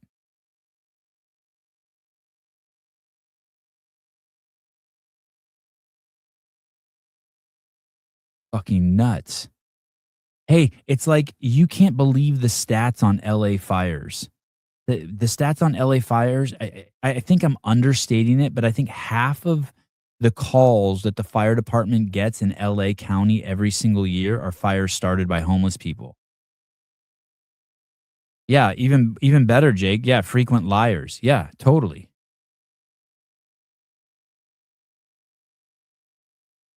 Fucking nuts. It's nuts. It's going to make us go broke. We are broke.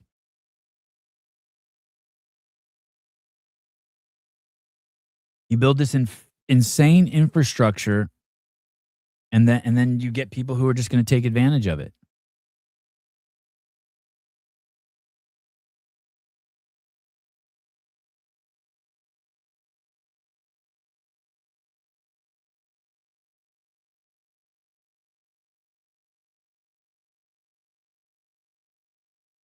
All right.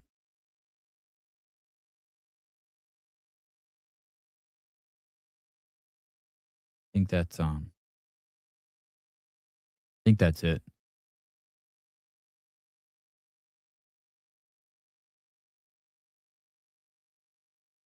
Going through these, I think I need to save most of these for when Taylor's on. We're not worthy without Taylor here.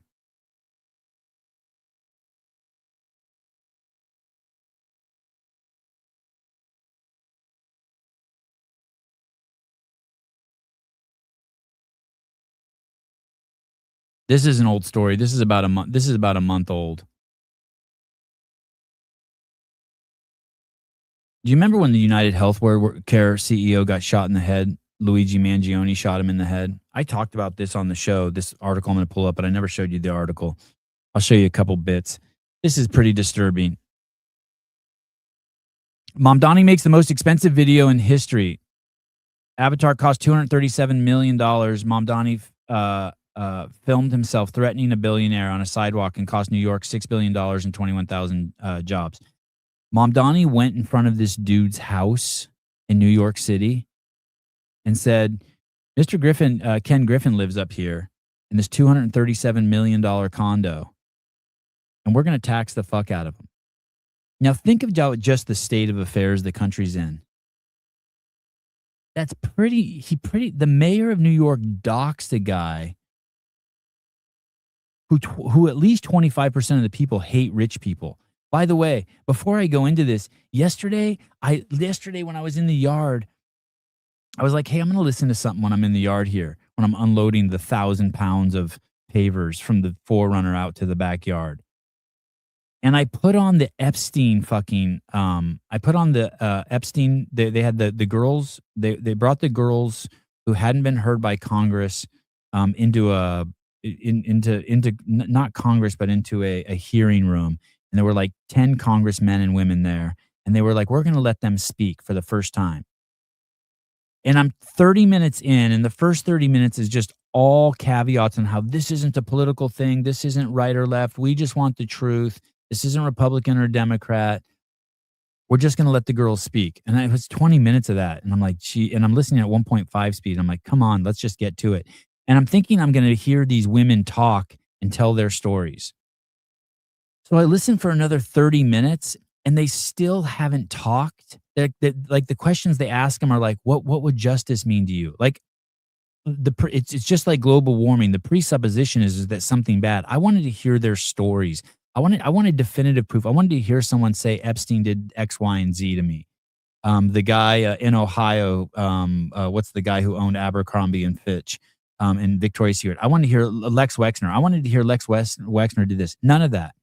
And the whole thing ended up becoming, all the congressmen and women ended up, do you know what the whole hearing was? I didn't even make it to the end. I made it about an hour and 20 minutes at 1.25 speed. It came down to, they just said that it's all rich people's fault because they have too much money, and with all that money comes power. It became just a hating session on people who brought things of great value to market that have made all of our lives easier and better than any human who lived on the planet 50 years ago, and now punishing them for being rich. And the whole thing became a political fucking show. It was so sad. It was so fucking sad. Yeah, congressmen and women grandstanding. It was so sad. It just became hating on rich people. Like, hey, dude, we wouldn't have the iPhone if it wasn't for rich people. We wouldn't have fucking cars if it wasn't for rich people. We wouldn't have the fucking internet if it wasn't for rich people. Like, what the fuck are you doing? So Mamdani doxes this dude even after what happened to fucking the guy from the CEO of United Healthcare who got shot by Mangione. Not just shot, executed, shot in the back of the head, point blank range. So let me keep reading this. Ken Griffith, CEO of Citadel, was all in on New York City. He had 2,500 employees there, 650 million donated to the city, a $6 billion development, and 21,000 jobs on the way. Then Mamdani filmed himself outside his penthouse promising to tax him. The video was titled Happy Tax Day, We're Taxing the Rich. Mamdani filmed it outside Ken Griffin's penthouse, 2 blocks from where the United Healthcare CEO was assassinated. 2 blocks away. Griffin watched it 3 times and called it creepy and frightening. Yeah, I'd be fucking terrified too. Then he announced Citadel was doubling down on Miami. Griffin had one message for New York. What the mayor of New York has made clear to my partners is that we need to double down on our bet in Miami. Citadel is now shifting jobs to Miami, and the $6 billion Citadel Tower in New York City is now in jeopardy. 6,000 construction jobs and 15,000 permanent roles might be lost because of the video. They should be lost. They are going to kill him if he stays there. Those 21,000 jobs weren't going to hedge fund managers. They were construction workers, electricians, office staff, exact people Mamdani claims to fight for. Meanwhile, Citadel employees already paid $2.3 billion in New York taxes over the last 5 years. $2.3 billion.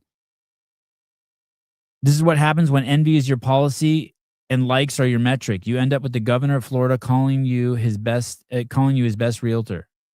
This is happening in one of the most prosperous cities in the world, and most people have no idea, so please share this content if it resonates. And you want to see the video? The video is fucking crazy. The video Mamdani made. He just straight doxed this guy. I forgot that it was 2 blocks away from where the United Healthcare CEO was killed. Yeah, Gabe does need to open a store in Miami.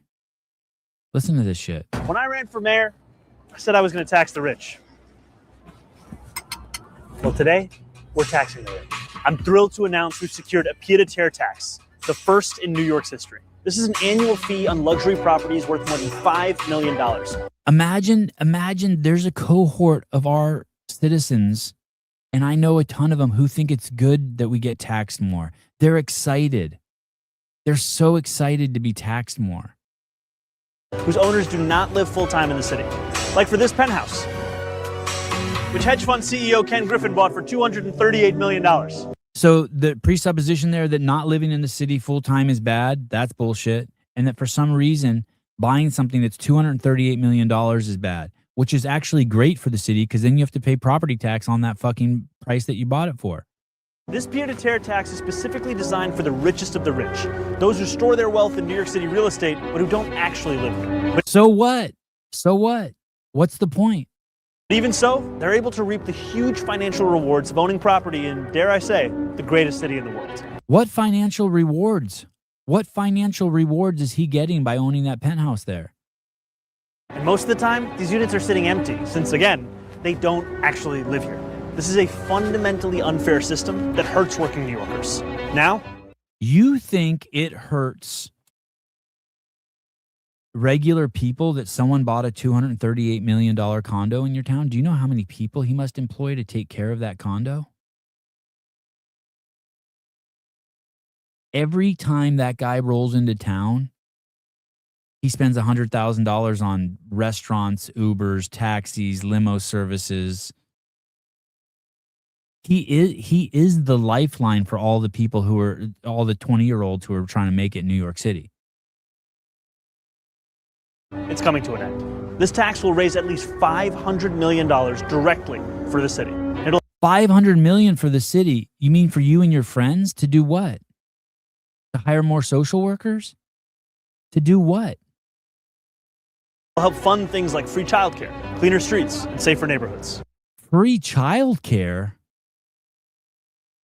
As mayor, I believe everyone has a role to play in contributing to our city. And Hey, listen, if you're using free childcare, your kid's getting molested. If you are using free childcare, you are going to get the quality of free service. You have to know that. Please know that. Do you know what's free? The old food in the dumpster behind McDonald's. That is tantamount. That is commensurate to what free childcare offers.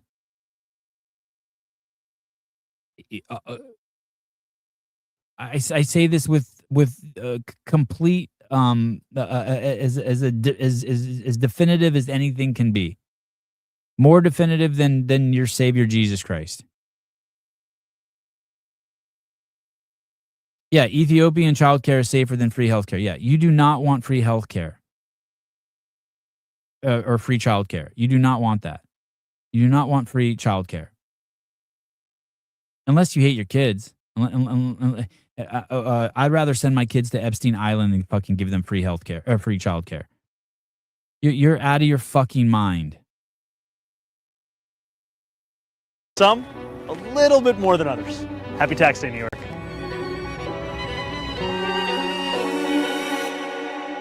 God. He's a member of the Democratic Socialist Party. Yep. I bet you he has better towels than me. Yep. You know who else was part of the Democratic Socialist Party? The guy with the funny mustache.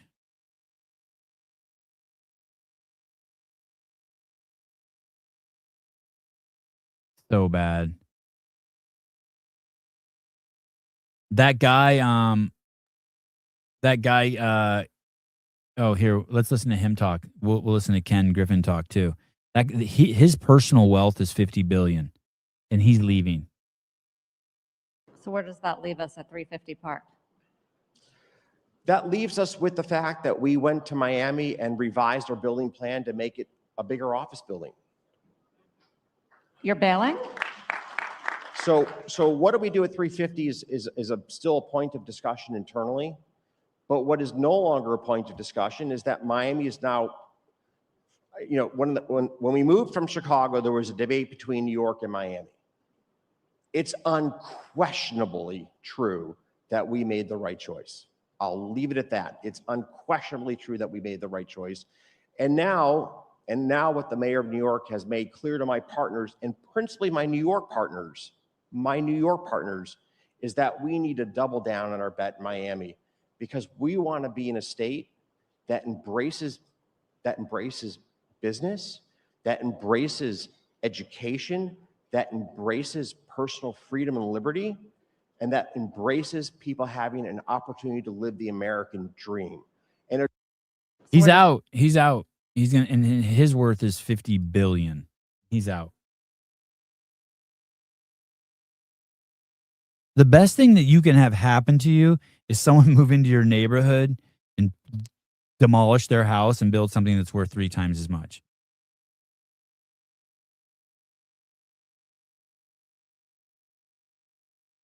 You raise a generation of uneducated children. You raise a generation who believe socialism and communism work. Welcome to New York City.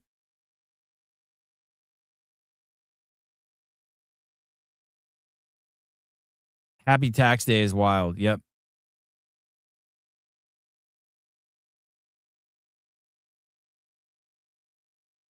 It's nuts. We live with some really, really crazy people.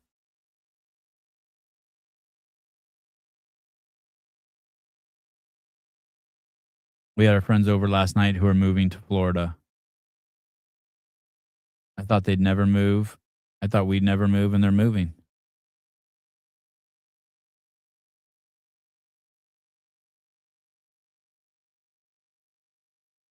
Wild.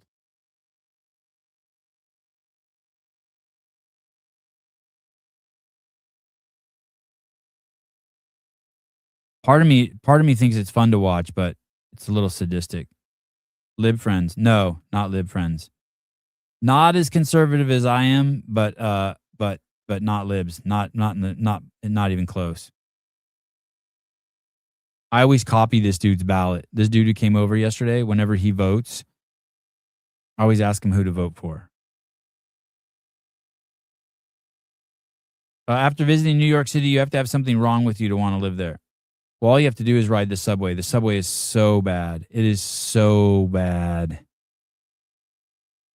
It's beyond bad. This is a man addressing the Seattle City Council. Here we go. I am a drug addict and homeless. And I just want to speak on the fact that it took me 45 days in jail to finally get my mind right, you know, and hold myself accountable. Before that, I was in the streets all the way from Aurora to Tacoma. So drug addict and homeless, the same thing, redundant. Living in Seattle, it took him 45 days in jail to get sober. And I was being enabled from the city with free pipes, free foil, free housing, places that police can't really come in and do anything about. So now we're encouraging and enabling a drug addict and a homeless to be comfortable in that situation. That does not help the situation. That's where your tax dollars are going. They're setting up safe havens with free drugs, free paraphernalia, and where the cops can't get them to do drugs. Tax us more so we can set these places up so our kids can do drugs. And he's saying the only way he got sober is when he got arrested. Hey, man, if I was no one who's hooked on fentanyl or heroin or any of that shit wants to be addicted, and it's a fucking blessing for them to get arrested and go somewhere and be sober. What helps the situation is to hold us accountable. If we're slipping in the streets and we're selling dope or we're pimping or we're doing anything that's against the law, hold me accountable, arrest me. Don't give me a slap on the wrist. Don't let me go. You know what I'm saying? That time in jail is enough time for me to think, take accountability for what I did, understand that I need to change things, get out, get into places like Hope and Chance or Battlefield for Addiction, start going to work, you know, things like that. These sober living programs are the answer. It was for me. And I still have an older brother who's still actively in addiction, who has no thought whatsoever of getting out of that situation because tiny home villages, housing projects, everything there is comfortable to be homeless and a drug addict. 10 years ago, I couldn't do that. You know, and these days it's so easy to be a drug addict and you're accepted in the city because it's okay. And we're just putting them into a building off the street. So now the city is thinking that it's not a problem anymore. No, it's still an issue. It's not being handled correctly. I think the best way to do that is hold me accountable. Thank you. Thank you. You think any of them heard that? You think any of them heard that? That guy just spitting the truth? It's not an accident, says Clock Cutter. Mister, they want it to be easy. And then they say if you arrest them, you're disproportionately arresting them, minorities. They're not even minorities anymore. I don't know what we're going to call them. We're disproportionately arresting blacks. And so it's racist.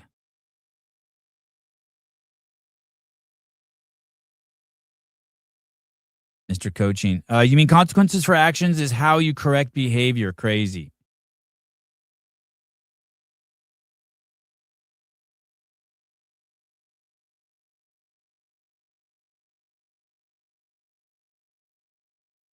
I wonder if Spencer Pratt gets elected, if he'll actually be able to do anything. I wonder if Bianco or Hilton gets elected in California, they'll actually be able to do anything. Because the city councils are all liberal. The Congress, the Senate, the House in California, crazy liberal, all gerrymandered. No way Republicans can get, elected in there in any meaningful manner.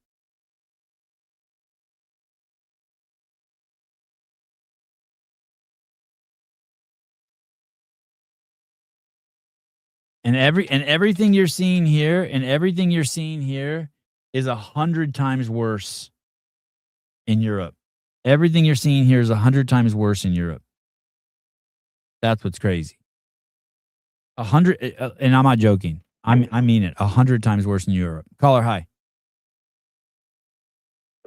Hey.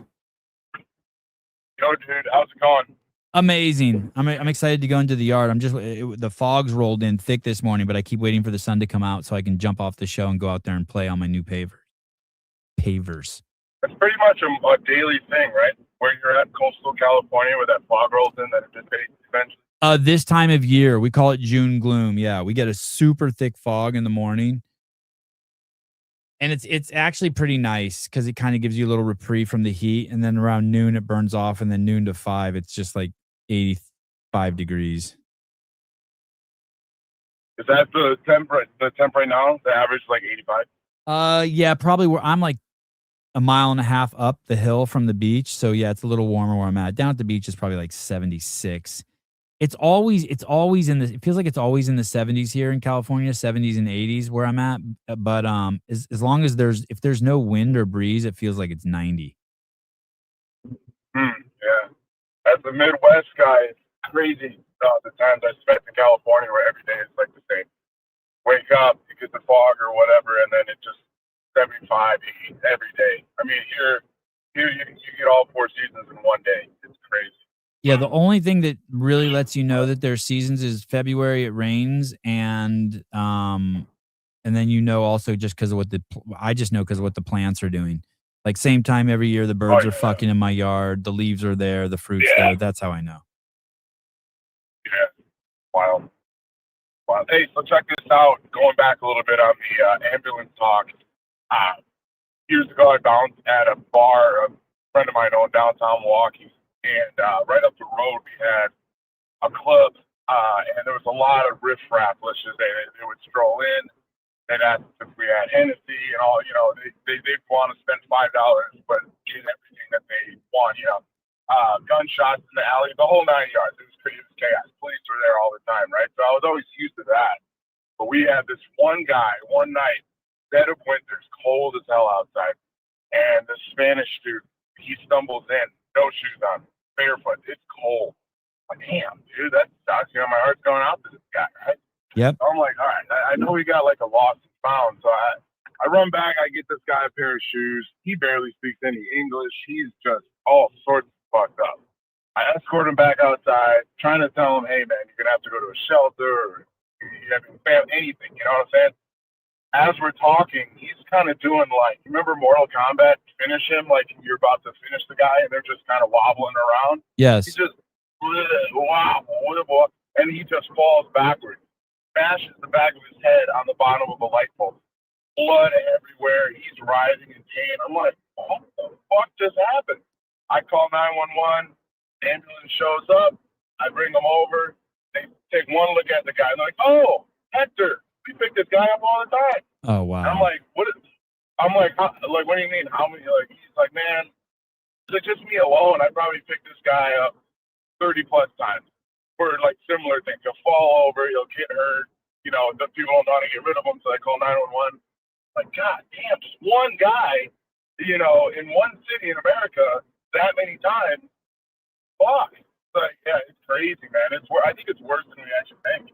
It's really bad. Hey, it's that, the fires being set by the homeless, the fact that they're taking all the resources from ambulances, fire trucks, police officers.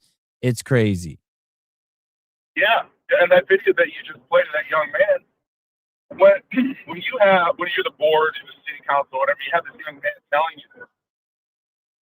Well, how do you reconcile in your head to continue carrying on with what you're doing? That's what I find bizarre about our politicians, city council people, our leaders. It's like, you got this kid right in front of you saying, hey, jail actually helped me, and we should do that more often. And they're like, next. Who else wants to say something? Like, it's kind of bizarre to me. Hey, I was at this park. I've told this story before. It's been a few years, but I was at this park in Santa Cruz that I used to go to all the time called Depot Park, and there's a police station just 1 block from there. Like, you could run there in less than a minute, just right on the same street, right next to the park. And I'm in the park in the middle of the day. No one's there in the park. Parking lot's completely empty, and they have these huge soccer fields, and I'm there playing with my kids. And as we leave, a pickup truck pulls up, and it's full of bikes in the back, and a guy gets out, and the pickup truck's a piece of shit, and the guy's clearly a piece of shit. And like 15 homeless people descend on the truck, and they start unloading all these bikes and laying them out in the parking lot, and they all start working on taking the locks off of these bicycles. So I to the police station. I'm like, hey, just so you know, there's a bike stealing operation going on right now in the park. And the lady's like, okay. And then these cops walk in, and I'm like, hey guys, just so you know that, and she's not going to do anything. I'm like, hey, there's a bike stealing operation going down just right there at the park at Depot Park. And they're like, okay. And they're just giggling and laughing, and they just go in the back. So I go back to the parking lot, and I park there and watch for like 20 minutes. Nothing. They take all the locks off all the bikes. They're laughing. They're all fucking clearly drug addicts and homeless, and they're just fucking stealing all the fucking bikes, and no one gives a fuck. Cops never show up. They end up driving away. There's parts and a mess everywhere from all the shit they broke off the bikes, and then they leave. They all take the bikes and leave. They don't give a fuck. That's crazy. Yeah, crazy. God damn. Yeah, crazy. And again, that's one city in one part of America. Yeah, it's just happening all over the place. Yeah, just random. I'm just sitting there and I'm just watching it go down. And we're paying and they want to increase our taxes while they defund the police. No social worker is going to get your fucking bike back. You think Mom Donnie is really like? You think he knows he's full of shit? Like he's just doing this because someone put him up to it, or like I don't like. I can't imagine that this guy he's not this dumb, right? Yeah, no, he's not. Out of your city. No, I don't think he's like some sort of Muslim fucking Iranian operative or some crazy shit. I think he's just straight stupid and idealistic. He's like a fucking 18-year-old kid. Yeah. I think that these people really think this shit will work. He's just a pawn. He's just a moron of the highest order. That's mind-blowing. And you have to remember 25% of New York City works at an NGO, and all NGOs are politically motivated, and they're the ones voting these fucking idiots in because they keep their paychecks going, and then they just fucking steal and funnel that money to their causes to keep the fucking dream going, the fucking nightmare going. Does he have any kids? I'm done. No, he's got that fucked up looking wife who's a fucking psychopath. Oh yeah. So the concept of free childcare to him, he doesn't understand what the fuck that even means. No. Because if you have kids, free childcare. No, hell no, absolutely not. And you know what those women, you know exactly who those women are who work there. They're just fucking 4 obese women who sit there and eat all the kids' goldfish and make them play outside all day. Yep. And the kids are doing fucking like Lord of the Flies type shit out there. The kids are fucking the one kid that's been fucking molested at home is molesting all the other kids. It's fucked. The whole thing is fucked. It is so fucked, dude. Jesus Christ. Well, I'm gonna go golf, but I wanted to call in and tell that crazy story and all right, have fun. And say yeah, I'll talk to you later. Peace. Bye.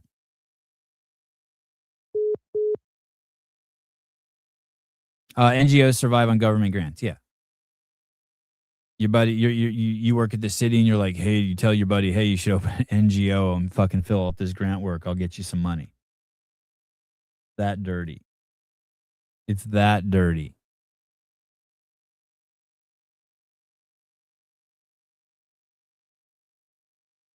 That dirty.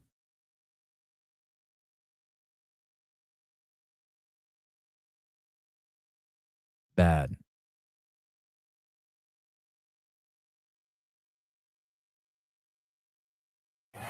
One such institution is the university, which she says has been taken over by women claiming victimhood. So then apologize. I want to make sure. I understand.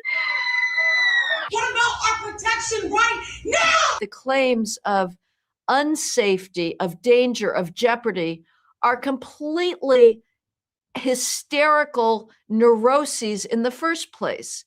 You now have portraits of the greatest white male scientists being taken down because it might make female medical students feel unsafe to look upon the greatest minds of medical science. More women, she says, are against free speech. When you ask people, which do you value more, academic freedom, there's no overlap. A vast majority of males choose the pursuit of truth, academic freedom, whatever the cost.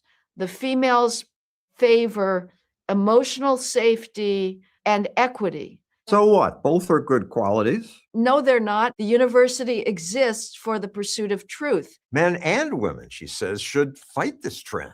It's going to take more parents willing to stand up for their sons who are getting screwed at academic institution after academic institution. It's going to take more CEOs not to be browbeaten by their wives. That's a huge problem, by the way. Male CEOs of these huge companies being browbeaten by their daughters and their wives. Huge problem. By their wives? Females are overwhelmingly far more left-wing, and they push their husbands to buy into the poison of identity politics. Why are females more left-wing? I can't tell you, but it is absolute. One of the things that they tried to push in this Epstein case, this testimonial was they were saying that women complain about something bad happening to them. They go to the police station and they feel like they're being interrogated, and that that people don't want to speak out because of the way police handle the situation. And I'll never forget this. I was in high school and a girl that I was dating had stolen my class ring from me. I wouldn't say I was dating her. I knew her and she took my class ring from me.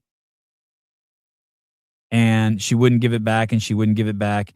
And this went on for months and months. And somehow, I don't remember how somehow it reached a head, but we were somewhere and there was a cop and I was talking to a cop about it.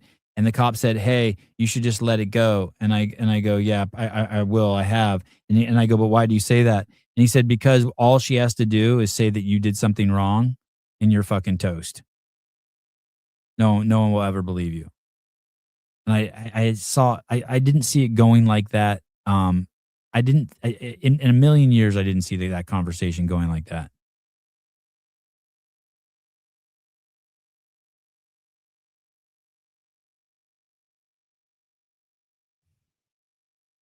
So it's like that for everybody.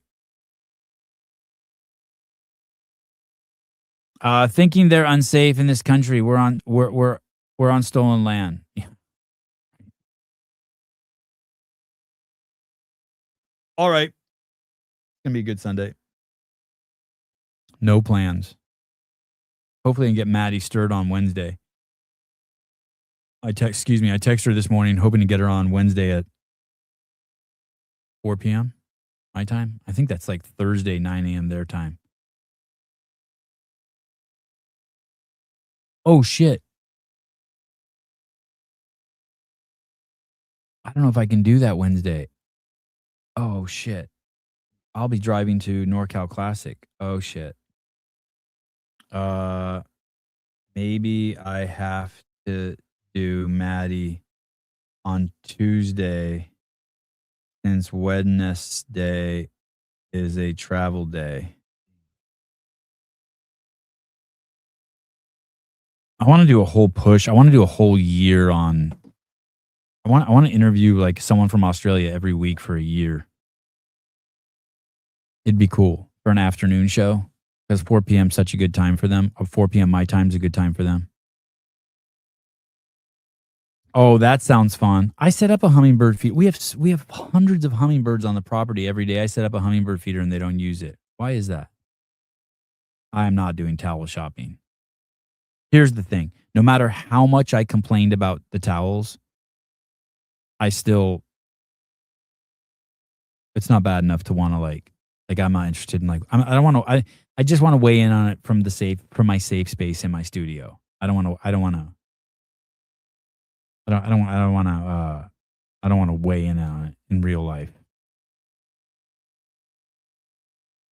1-to-4 ratio of sugar to water. How do you do that? What do you mean 1-to-4 ratio?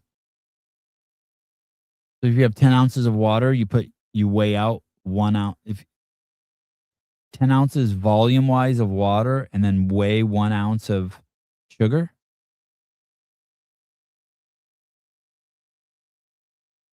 Is that what you mean? And then where do I put it in? Send me something. I want to set up, I do want to set up a hummingbird feeder. If you do a cup of water, 4 cups of water and 1 cup of sugar. Wow. No shit. I have to go to the store. I don't think we own sugar. Could I give him like fake sugar, like aspartame? Oh, I need to get a hummingbird feeder. Oh, I have one that's just been hanging there for 4 years, hasn't been visited. I bought the special hummingbird fucking nectar powder and shit. Okay. Maybe I'll do that with my kids. Oh, you want to hear a crazy story? Crazy story. This happened 2 days ago. This will be in the homeschool vlog too. This is a crazy story.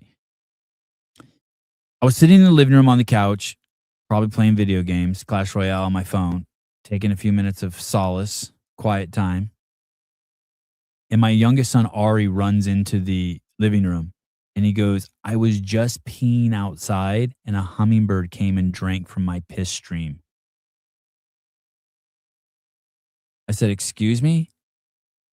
He said, "I was peeing outside and a hummingbird came and drank from my pee stream. I was like, what'd it do? He said it just took a taste of it and then flew away. Like, wow. Do you know how people pay millions of dollars to fucking go up in like Branson's jet and like circumnavigate the earth at 100,000 feet? I'd pay $1,000 to have a hummingbird to have that experience. Pull your dick out. You're out in the wild. You're taking a deep breath. Hear the sound of God blowing through the air. You look down at your cock. You're thankful for its length and thickness. Beautiful fucking foreskin. You're studying the color of the stream. No hint of yellow in it. You're proud. Foreskin's flapping at the front.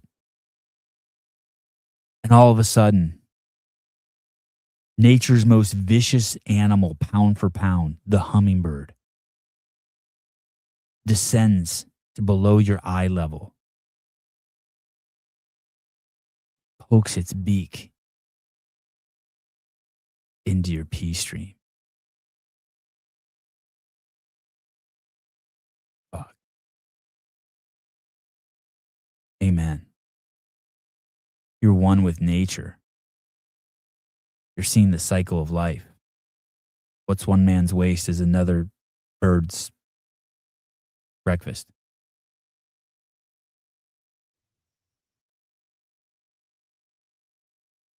All right. You can hear Ari actually tell the story if you head on over to their homeschooled Three Playing Brothers vlog.